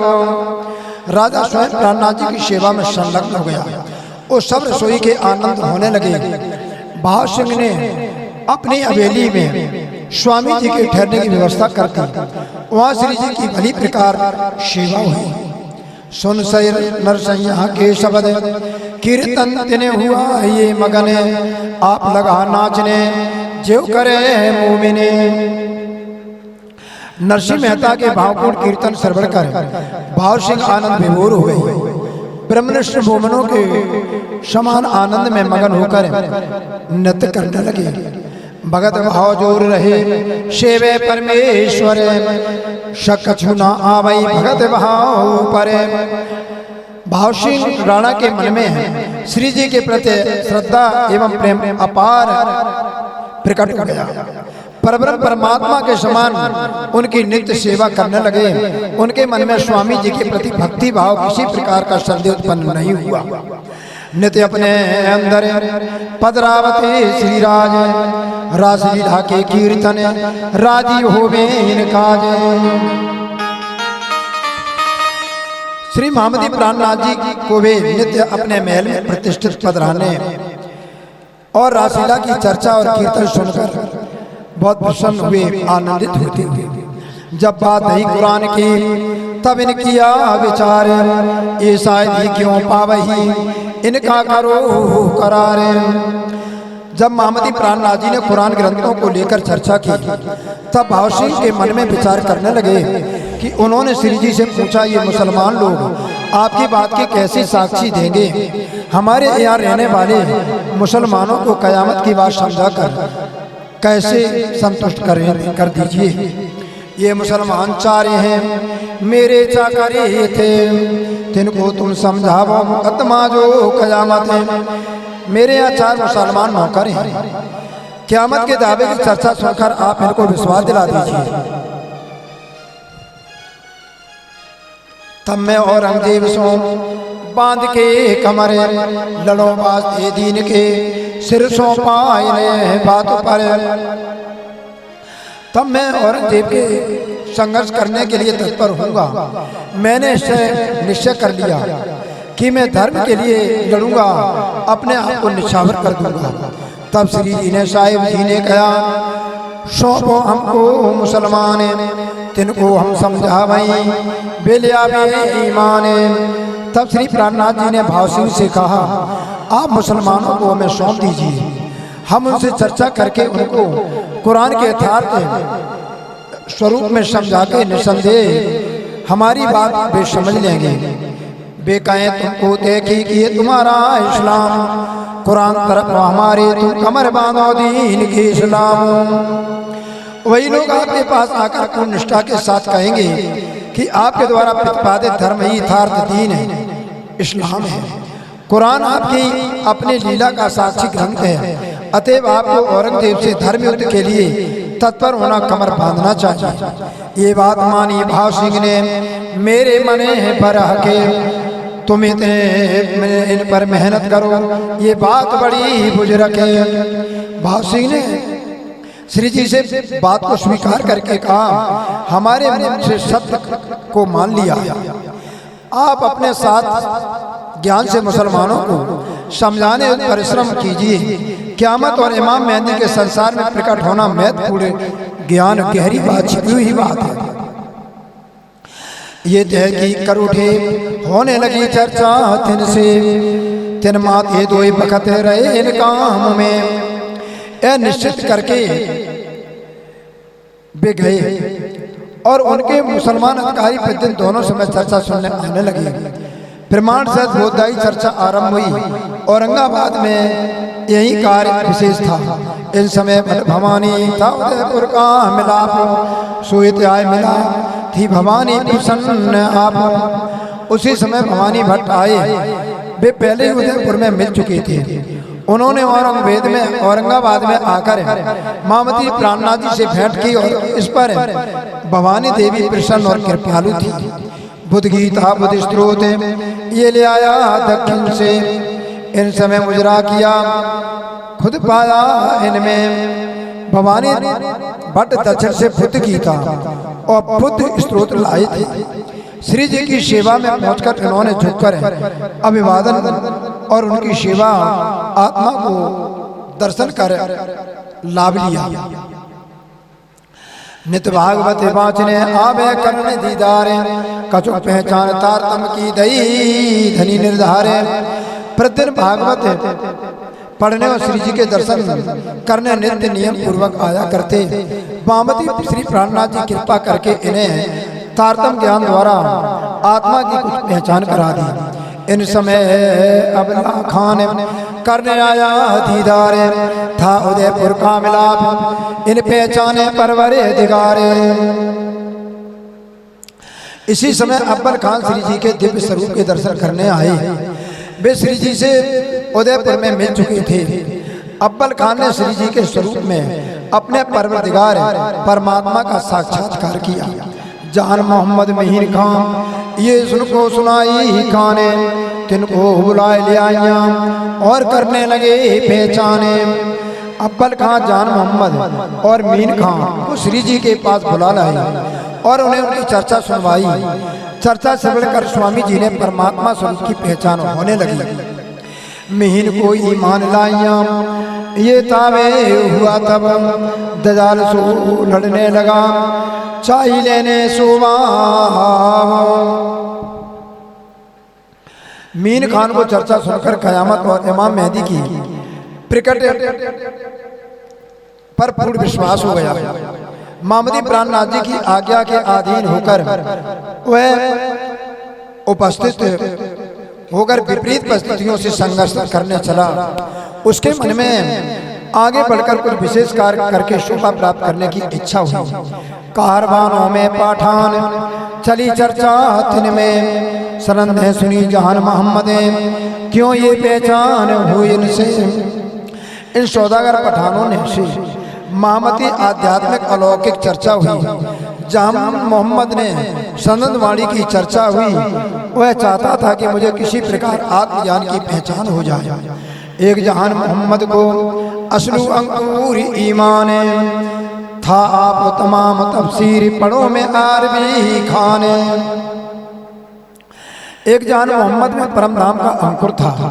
वह अरबी भाषा का इतना बड़ा विद्वान था कि उसी अरबी खान के नाम से जाना जाता था।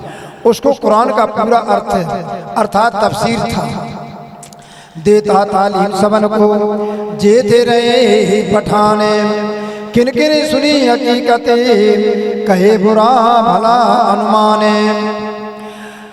जितनी भी वहाँ पठान रहते थे उन्हें जान मोहम्मद ही शिक्षा दिया करता था। और किसी ने भी वहाँ सुना कि उनका उस्ताद जहान मोहम्मद श्री प्राणनाथ जी पर पूर्ण विश्वास कर अनुगामी बन गया, तो वे लोग अपनी समझ के अनुसार अनुमान लगाकर उसे भला बुरा कहने लगे। भवानी भट्ट डेढ़ पहर लो कथा कह हो ए फारग, तब श्री राज आरोग के पोड़े से बुझ रखे। भवानी भट्ट डेढ़ पहर अर्थात 10:30 बजे तक बुद्ध गीता स्तोत्र पढ़कर निवृत्त होते थे। तब श्री प्राणनाथ जी भोजन ग्रहण करके महामती शेज पर विश्राम करते। जब दिन पिछला घड़ी रहते हैं साथ, तब श्री राज उठते करे साथ सौ बातें। 7 घड़ी दिन शेष रहता है, 3:30 बजे साय श्री विश्राम के उपरांत उपस्थित सुंदर साथ के बीच विराजमान वार्तालाप करते हैं। चर्चा हो तो बड़ी हुआ सिंगार का बकते, संझा को आरती हो सब साथ खड़ा देखते। श्री जी भाव भीनी प्रभाव साली चर्चा होती है। सायकाल पर परमात्मा श्री राज जी के दिव्य स्वरूप एवं श्रृंगार का वर्णन करके सुंदर साथ को प्रत्यक्ष रूप से अनुभूति कराते हैं। संध्याकालीन आरती उतारी जाती उस समय समग्र साथ सुखमी जी के दिव्य परमात्मा स्वरूप के दर्शन करने के लिए खड़े रहते हैं।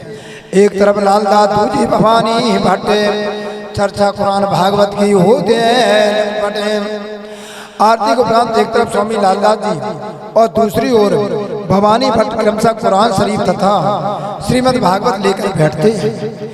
दोनों धर्म ग्रंथों के रहस्य स्पष्ट करते हैं। माँ प्रभु प्राणनाथ जी मंत्र मुग्ध होकर उन प्रश्नों को बाड़ी को सुनते हैं और साथी भाई चर्चा श्रवण कर आनंद विभोर हो जाते हैं। श्री राज चर्चा करते हैं, मायने सुनने वाला साथ है, कोई सवाल करते हैं, कोई बानी लेवे हाथ। श्री जी साहिब जी साथी साक्षी देकर कुरान और पुराण के अर्थ समझाते हैं। सुंदर साथ प्रेम मगन होकर ध्यान से सुनते हैं, जिज्ञासा उठने पर प्रश्न भी करते हैं और कोई कोई साथी हाथ में बाड़ी लिए रहते हैं। अवल खां ले आइया जहान मोहम्मद को चर्चा सुनी खास दो घायल बजा 300। अव्वल खान जहान मोहम्मद को स्वामी जी के पास ले आया। उसने 2 मास तक चर्चा सुनी और चर्चा के रस में डूबकर एकदम घायल हो गया, द्रवित हो गया। पर था अर्ध पकाम सुन लीला फिरी सूरत लालो तम सुनाई लड़ाई वही उन वक़्त है, परंतु अभी तक वह परिपक्व नहीं हुआ था। उसे अधूरा विश्वास प्राप्त था। लालदास उत्तम दास ने उसे चर्चा सुनाई तो वह लड़ने लगा। जात रहा घर को कमाऊँ न ले जले, मैं 2 मास मेहनत करी भाई न रूह निर्मले। जान मोहम्मद यह कहते हुए घर चला गया कि अब मैं यहाँ कभी जल भी गेड़ नहीं करने आऊँगा। मैंने 2 महीना परिश्रम करके चर्चा श्रवण की, फिर भी मेरी आत्मा पवित्र नहीं हुई। उत्तम दास अर्ज करी बुलाए ले आओ मोहम्मद जहाने। बरदासी साहिब जी ने इन सुनी चर्चा खाने। उत्तम दास ने श्री जी की सेवा में उपस्थित होकर कहा कि जान मोहम्मद को बुला लाना। तब श्री प्राणनाथ जी ने रोक कर कहा, तुम्हें जाने की आवश्यकता नहीं है। उसने यहाँ अपने कानों से चर्चा सुन ली है। सोजुता ही हो गई, रह ना सके घर में। प्रात कोट दौड़ेगा विचार करने लगे दिल में, इसलिए उसके चित्त में अस्थिरता आ गई। वह घर में शांति पूर्वक नहीं रह सकता। वह प्रातःकाल शीघ्र ही यहाँ आ जाएगा। सब लोग ऐसा विचार करने लगे। दूसरे दिन आया श्री जी साहिब जी के पास, मुझे क्यों समझा मन मोए कदमों की आस। दूसरे दिन ही मामती प्राणनाथ की शरण में आया और उसने प्रार्थना करते हुए, स्वामी जी आप मुझे भली प्रकार समझाते क्यों नहीं है, आप मुझे केवल अपने चरणों की ही आशा है। तब श्री जी समझाए कहा, 1-8 दिन दे चित्ते सो भी एक पैर दे के ऐसा हो गए थे। तब मामती श्री प्राणनाथ जी ने कहा कि आप केवल 8 दिन चर्चा ध्यान पूर्वक सुन लो। प्रतिदिन केवल 1 पैर 3 घंटे चर्चा सुनने के लिए आओ, देखना आपको कैसा आत्मप्रकाश होता है। आया चर्चा सुनने, सवाल किया एक मुर्दे क्यों कर उठेंगे बखत रोज कयामत है। वह चर्चा सुनने आया, उसने एक प्रश्न किया कि हे प्रभु मेरे को एक बात बता दिए, कुरान में लिखा है कि कब्र से मुर्दे खड़े हो जाएंगे जब इमाम मेहदी प्रकट होंगे, कृपया इन प्रश्नों का समाधान कीजिए। तब दिया जवाब श्री जी ने, कार्ड दिखाया बीच फिरकाने, दुनी करी किन वास्ते शो कर दई पहचाने। तब मोहम्मदी प्राण नाजी ने कुरान निकाल कर उसमें कयामत के समय मुर्दे उठने का प्रसंग खोलकर उसे समझा दिया और यह बता दिया कि संसार की रचना किस प्रकार की गई। उन्होंने स्पष्ट करते हुए कहा कि ब्रह्म सृष्टि के लिए कहा है। इस गर्भत के वास्ते उतर आए मोमिने दूर जलाल है मांगिया देखो इसके रूहाने प्रेम समझ परम धाम में ब्रह्मात्माओं के साथ हुआ था और उन्होंने जो तू देखने के लिए खेल मांगा था वो ब्रह्म सृष्टि संसार में तो कुल खेल देखने के लिए अवतरित हुई है। और नूर जलाल अक्षर ब्रह्म ने परम धाम परमात्मा के अतरंग लीला एवं ब्रह्म सृष्टि के विशुद्ध प्रेम को देखने की चाह की थी।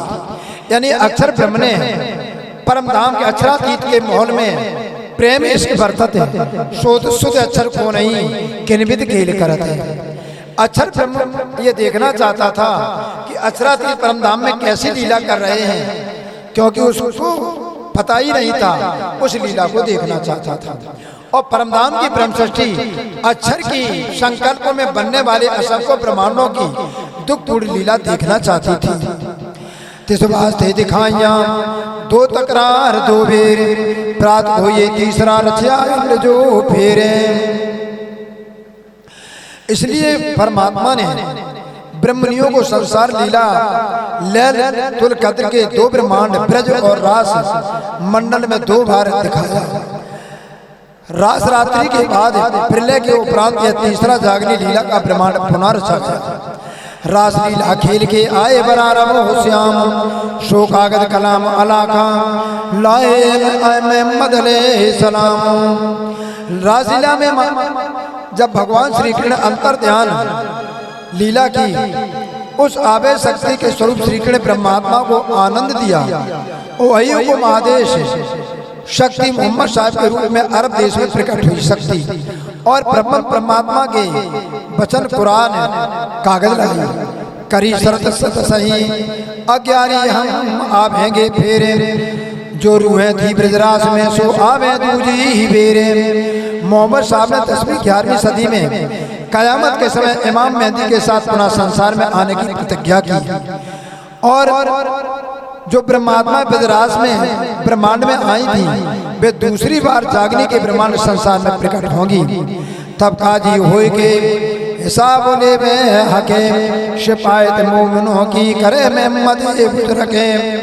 कयामत के समय स्वयं परमात्मा इमाम मेहदी के रूप में सबकी करने का लेखा जोखा लेने काजी बनकर आएंगे। मोहम्मद साहब एवं उस समय ब्रह्मनिष्ठ मोमिनों की बड़ाई करेंगे। अकेले भाई लोक में सब होवे एक दीन चौदह तक मोमिने समय लियावे यकीने। ज्ञान के विकास में संसार के लोगों में सद्बुद्धि का संचार होगा जिससे समझे संसार में एक खुदा एक ब्रह्म यानी धर्म समन्वय रह जाएगा। ये लोग एक ही परमात्मा पर विश्वास यानी यकीन करेंगे। अक्षर अक्षरातीत बिना रह न कोई और अक्षर अक्षरातीत बिना रह न कोई और अक्षर अक्षरातीत बिना रह न कोई और नूर तजल्ला चाहे रहो वे सब ठोर मोहम्मद चाहे रहो वे सब ठोर।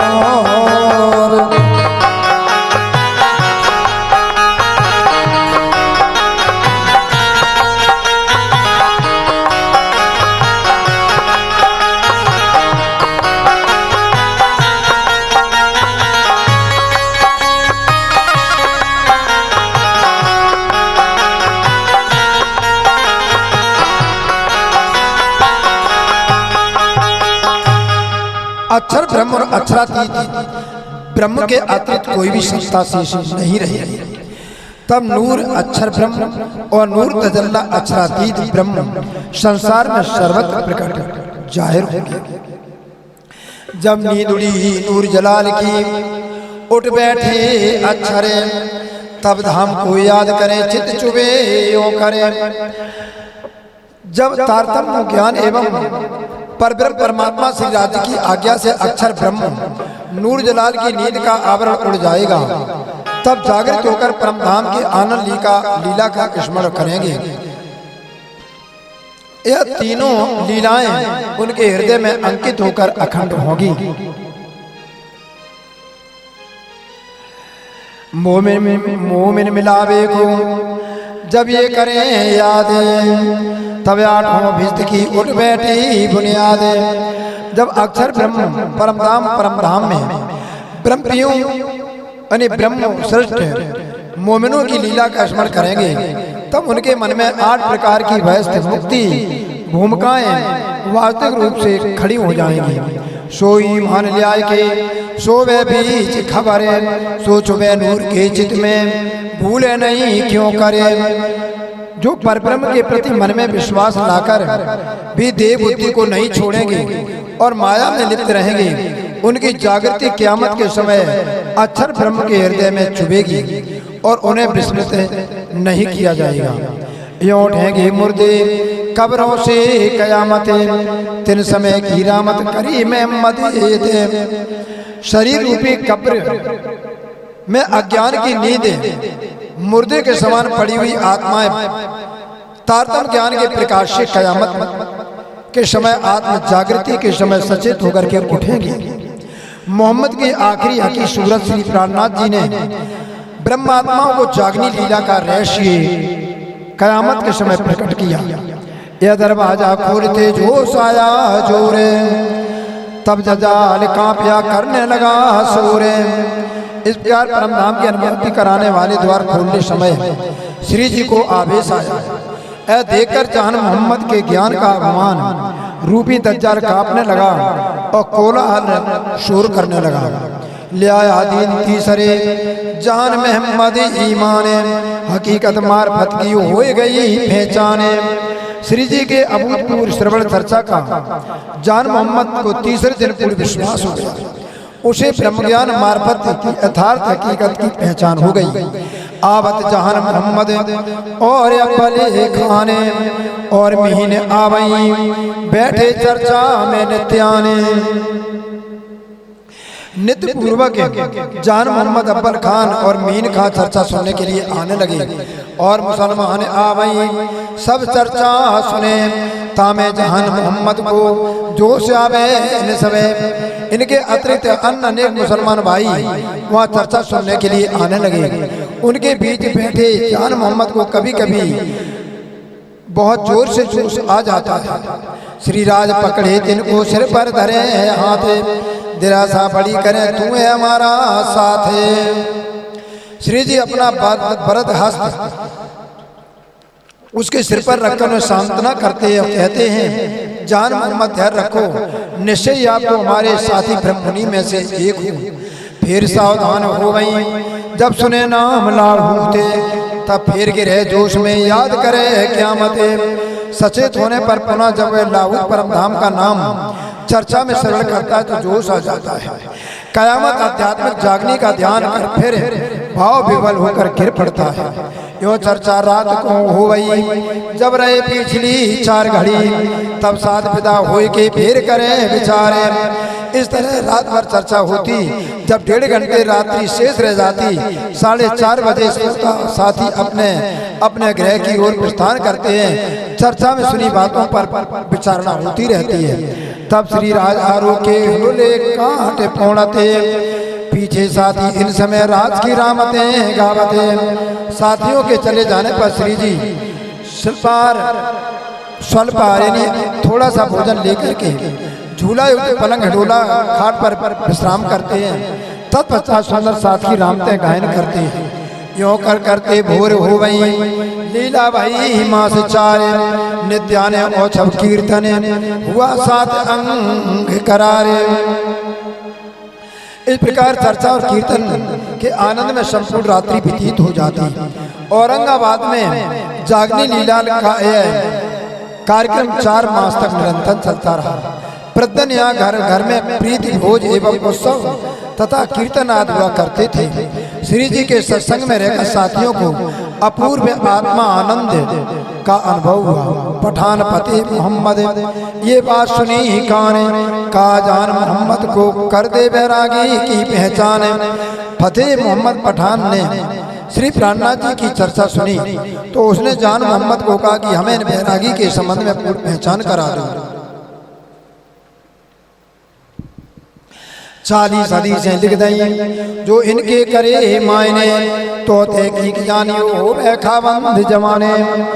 पठान फतेह मोहम्मद ने 40 हदीसें लिखकर जान मोहम्मद को दी और कहा यदि मोहम्मदी प्राणनाथ जी इनके अर्थ बता दें तो मैं निश्चित हो जाऊंगा कि यही कुरान में वर्णित आखिरी जमाने के परमात्मा इमाम मेहदी हैं।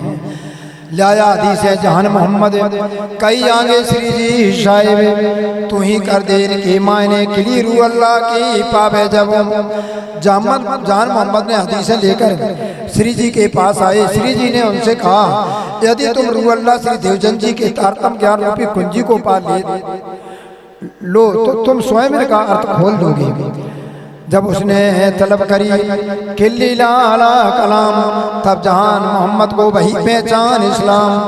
तब जान मोहम्मद ने कुरान के अर्थ समझने के लिए तारतम ज्ञान रूपी कुंजी की चाह की। तब श्री जी की कृपा में तारतम ज्ञान प्राप्त हुआ। हकीकी दीन इस्लाम निजारान धर्म की पूर्ण पहचान हो गई। तब सब खुल गई हकीकत मार फतेह द्वारे नजर वही भका मैंने किया दीदार परवरदिगारे। तारतम ज्ञान के प्रताप से हकीकत परमधाम के वास्तविक ज्ञान मार्फत अर्थात अंतरंग लीला का अनुभव प्राप्त हो गया। जान मोहम्मद का ध्यान बका अखंड परमधाम में स्थिर हो गया। उसे पालन और सर्वेश्वर श्री राजी महाराज पूर्ण परमात्मा के दर्शन हुए। तब गया फतेह मोहम्मद पे एक पूछा तुम्हें सवाल जो इनका दे जवाब तो होवे मुझ पर भाले। तब जान मोहम्मद फतेह मोहम्मद के पास गया और कहा यदि तुम मेरे प्रश्न का उत्तर दे दो तो मुझ पर तुम्हारा बहुत बड़ा एहसान यानी भला होगा। खुदाई की सूरत का मुझे दे उत्तर फरमाया फरमान हदीसों कर मेरी जमा खातर। खुदा परमात्मा के स्वरूप के विषय में पुराने हदीसों में तुमने क्या पढ़ा मुझे इसका उत्तर समझा दो। मेरे संतोष खातिर जमा के लिए तुम्हारा कथन कुरान हदीसों के प्रमाण सहित हो। रुते की लेल तुले महराज कलाम बरा के क्या दिल तुम्हारे सके है देओ जवाब माफके। महराज की रात्रि में मोहम्मद साहब ने परमात्मा के सम्मुख होकर जो बातें की कुरान के श्रेष्ठ वचन सत्य हैं अथवा तुम्हें इनमें कोई संदेह उचित सब प्रमाण उत्तर दो। तब फतेह मोहम्मद का इनमें ना कछु सके पर जाहिर कर ना सके सरा जाहिर परस्त बुजुर्ग है।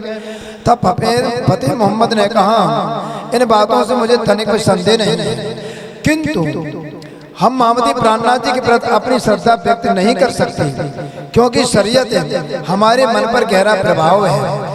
अतः बाह्य रूप से कट्टा सरा का पालन करने वाले महान शासक का दबदबा है। सो हमको मारत इस वास्ते कौन ना जाए हदीसों भय मायने अब तुम्हारा क्या बसाए। ये दोनों बंधन लोक लाज का भय एवं शाही प्रकोप हमको मार डालेंगे इसलिए हम स्पष्ट रूप से अपने विचारों को व्यक्त नहीं कर सकते।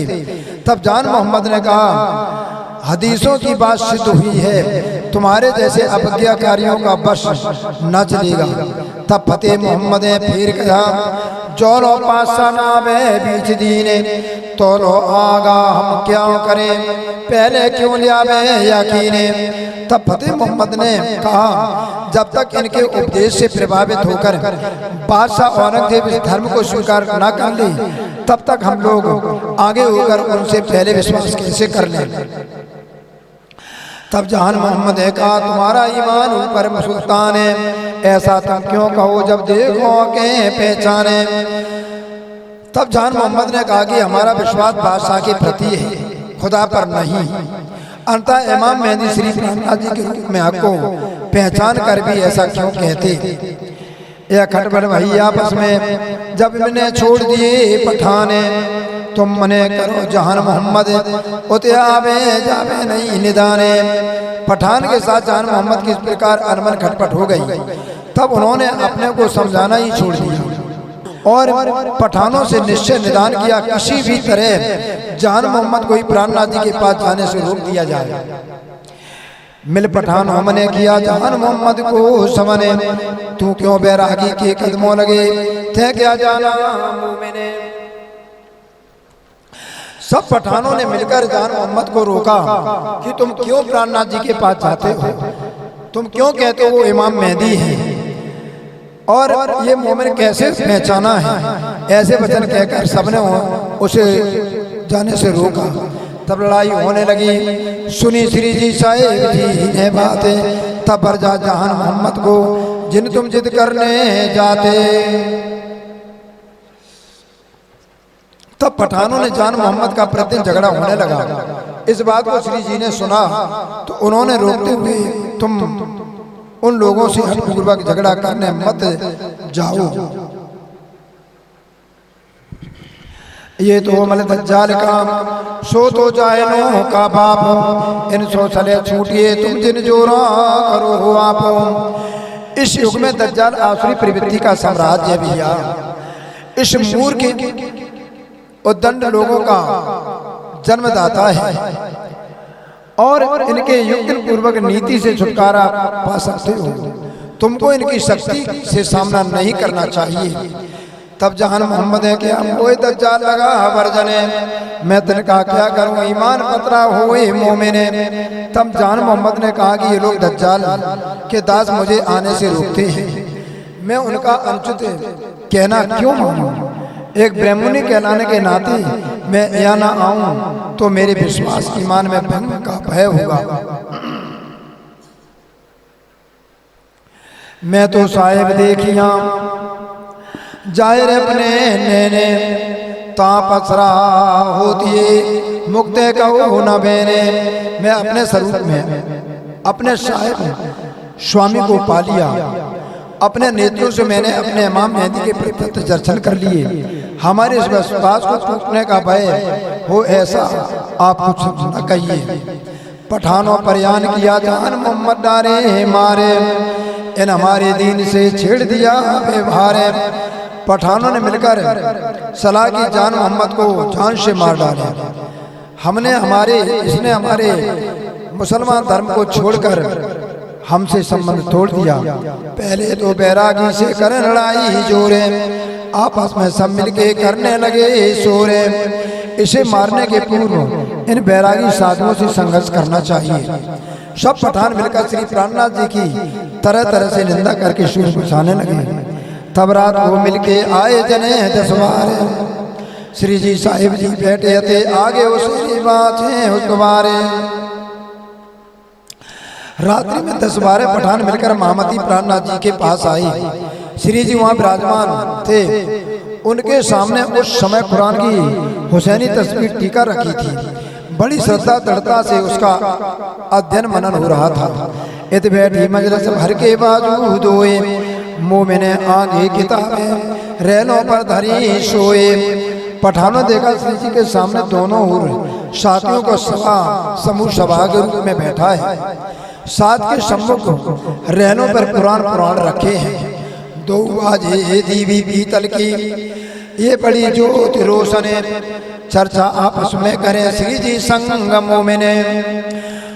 दोनों ओर रोशनी के लिए पीपल के बड़े दीपक जलते हुए रखे हुए हैं, जिनका प्रकाश चारों दिशा में फैला हुआ है और सभी ब्रह्ममुनि श्री जी के पास परामर्श चर्चा करने में तल्लीन है। वे देखे दजाल मजलिस करने लगा सोरे, ये भगत जी ये क्या है हम करना ही जोरे। बिगजनों की ऐसी सभा को देखकर पठानों के रूप में दज्जाल वाद विवाद कर शोर मचाने लगा। पठान बोले भगत जी ये क्या हो रहा है, हम आपसे बलपूर्वक संघर्ष करने आए। तुम टीका माला मेहनत पहनत और क्यों पढ़ते कुरान, एह रवा है नहीं जो तुम कहो सुनो काने। एक और तो आप टीका माला धारण कर हिंदू भेष रखते हो, दूसरे कुरान पढ़ते हो, ऐसा क्यों? ऐसा उचित नहीं कहा। आप हिंदू लोग कुरान को पढ़ें, इसकी चर्चा कहीं सुने, ये उचित नहीं है। तब श्री जी ने कहा हम बढ़ जाते हैं, तुम खुदा और रसूल की मोहब्बत बांधते आपस में हम। तब मोहम्मदी प्राणनाथ जी ने कहा हम आप लोगों को मना करते हैं, हम तो मोहम्मद साहब और खुदा से प्रेम संबंधित स्थापित कर रहे हैं, जिनको तुम दृढ़ हो, ये तुम्हें किन फरमाए? तब जान मोहम्मद बोलिया तुम्हें किन ने ये बताए? उस प्रेम को आप छिपाने को कहते हो, ये उपदेश आप लोगों को किसने दिया है? तब जान मोहम्मद ने भी कहा आपको ज्ञान कैसे दिया है? मैं तो तुम्हारा उस्ताद, तुम लेते तालीम। अब बात है करने लगे बड़े हो अजीम, आप सबका गुरु तो मैं हूँ, मुझसे कुरान की शिक्षा तालीम लेते रहे।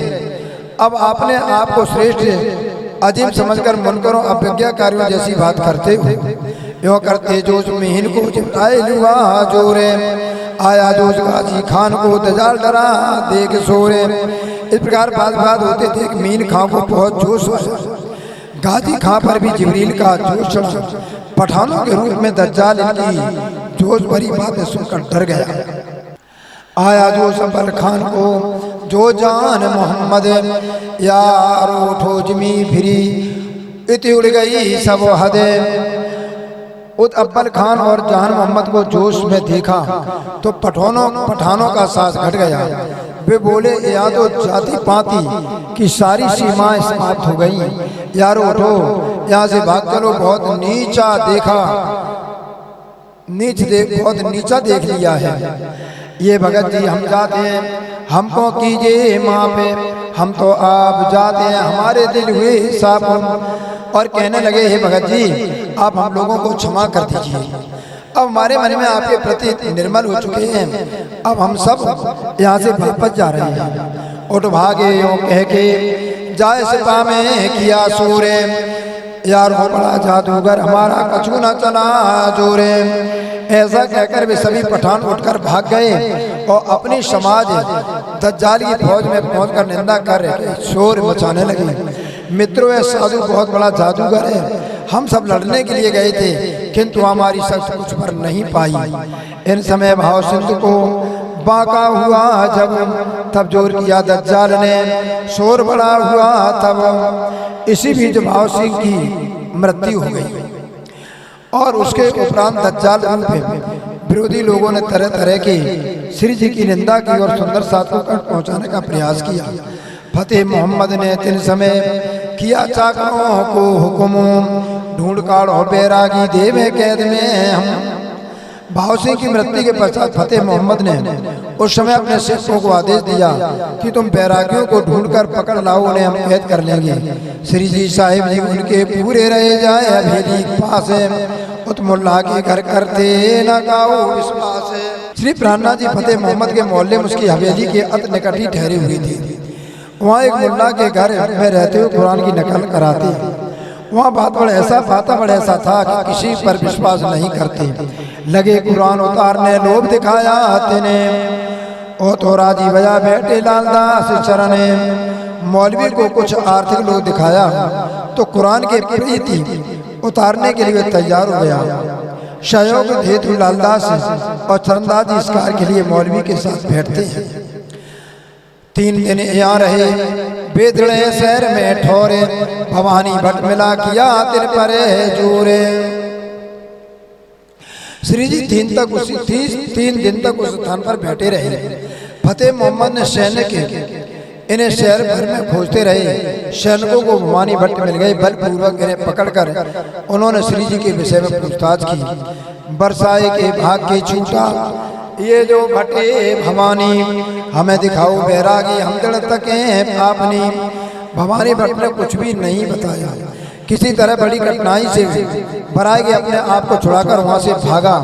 फतेह मोहम्मद के सैनिक भवानी भट्ट से बलपूर्वक पूछ रहे थे कि तुम बैरागियों का ठिकाना बता दो, हम अपनी शक्ति लगाकर ढूंढ कर थक चुके हैं। तब भड़कल दरवाजे लोगों दिया जवाब, बैरागी तो जाग रहे तुम किन भटको इन बाबो। उन लोगों ने सैनिकों को उत्तर देते हुए कहा कि प्राणनाथ जी भड़कल दरवाजे के पास ठहरे थे, किंतु अब वह वहां से भटकना व्यर्थ है, वे शहर से बाहर अन्यत्र चली गई। जान मोहम्मद आया फतूअला के घरे, ता बैरागी देखे पूछी श्री जी की खबर। जान मोहम्मद फतू अल्लाह के घर आए, वहाँ श्री जी के साथी बैरागियों को देखकर उन्होंने स्वामी जी के बारे में पूछा। श्री जी साहिब जी बैठे हैं इस हवेली में, ये तो ठोर दज्जाल की तुम डरत नहीं इनसे। उन्हें पता लगा कि श्री साहिब जी इसी हवेली में ठहरे हैं। तब जान मोहम्मद ने उनसे कहा कि आप लोग फतू अल्लाह की जैसे अत्याचारी से डरते नहीं हैं, यहाँ स्थान दज्जाल की ही प्रीत रूप है, इनके आदमी तुमको ढूंढते फिरते हैं सब ठोरे। ये मोहल्ला फतू अल्लाह का, ये लड़ेगा तुम सो चोरे। इनके सैनिकों ने श्री राज जी को खोजते हुए खोजते परेशान हो गए, वे सर्वत्र ढूंढ चुके हैं। यह मोहल्ला तो फतू अल्लाह का है, वह आप लोगों को बलपूर्वक लड़ेगा। शताब है निकालो यहाँ से, मोह दिखाओ श्री जी साहेब, साथ ले आई कदमों हकीकत कही तब। सुंदर साथ सहेज जी को यहाँ से शीघ्रता सिर निकाल कर स्वस्थान पर ले जाओ। चलो मुझे स्वामी जी का दर्शन करा दो। वह साथी अपने साथ जौहर मोहम्मद को लेकर गए। पहुंचकर उन्होंने श्री जी के चरणों में प्रणाम किया और संपूर्ण वस्तुस्थिति से अवगत कराया। जब लगा दिन डूबने, श्री जी साहिब जी भेले लालदास, तफसीर लिखते मुला के छोड़ी दिन की आसे। तब तक सायकालीन सूरज तो चला। श्री जी के साथ लालदास जी मुल्ला के घर में तफसीर हुसैनी के प्रति का कार्य कराया जा रहा था। विपरीत परिस्थितियों को जानकर उस कार्य को पूर्ण होने की आशा छोड़ दी। बुलाए ले आए सरंदाज को, तफसीर छोड़ी तीन ठोरे, साथ को चले गए भयो भाव सिंध लश्कर घोरे।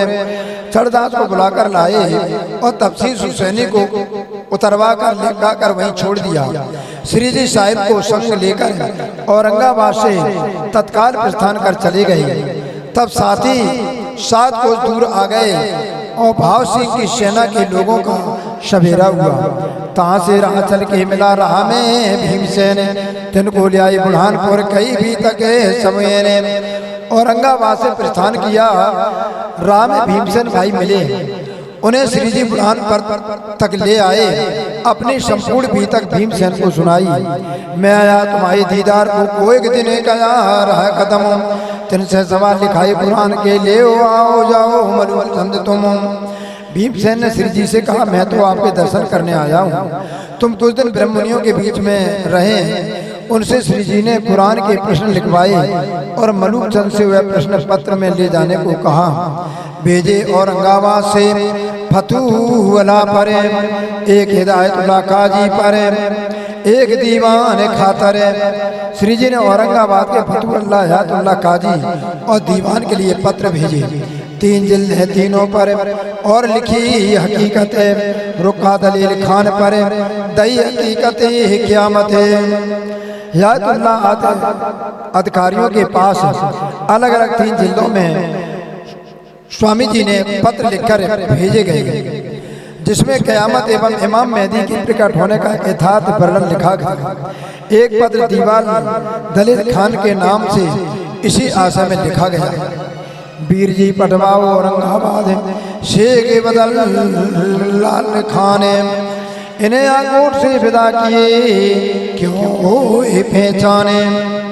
वीर जी शेख बदल लाल खान को बुरहानपुर से औरंगाबाद भेजा और मुस्लिम अधिकारियों को पत्र देने के लिए इन लोगों को आखेट से प्रस्थान कराया, ताकि किसी प्रकार उन लोगों को आत्मा परमात्मा की पहचान हो जाए। मोहम्मद कहें ये मोमिनो, ये औरंगाबाद की भी तके, अब बुरहानपुर की कहूँ जो भी तके हैं बुजुर्गे। स्वामी लालदास जी कहते हैं, मेरे प्यारे सुंदर साथ जी, ये ब्रह्मश्रेष्ठ मोमिनो ये औरंगाबाद का वृत्तांत है। अब हम बुरहानपुर की महत्वपूर्ण चर्चा करेंगे। बोलिए श्री प्राणनाथ प्यारे की जय सतगुरु महाराज की कृष्ण कन्हैया लाल की आज की आनंद की तीनों पुरी धाम की परमानंद धाम की सब सुंदर साथ की दत्तात्रेय महाराज की भाई महारानी की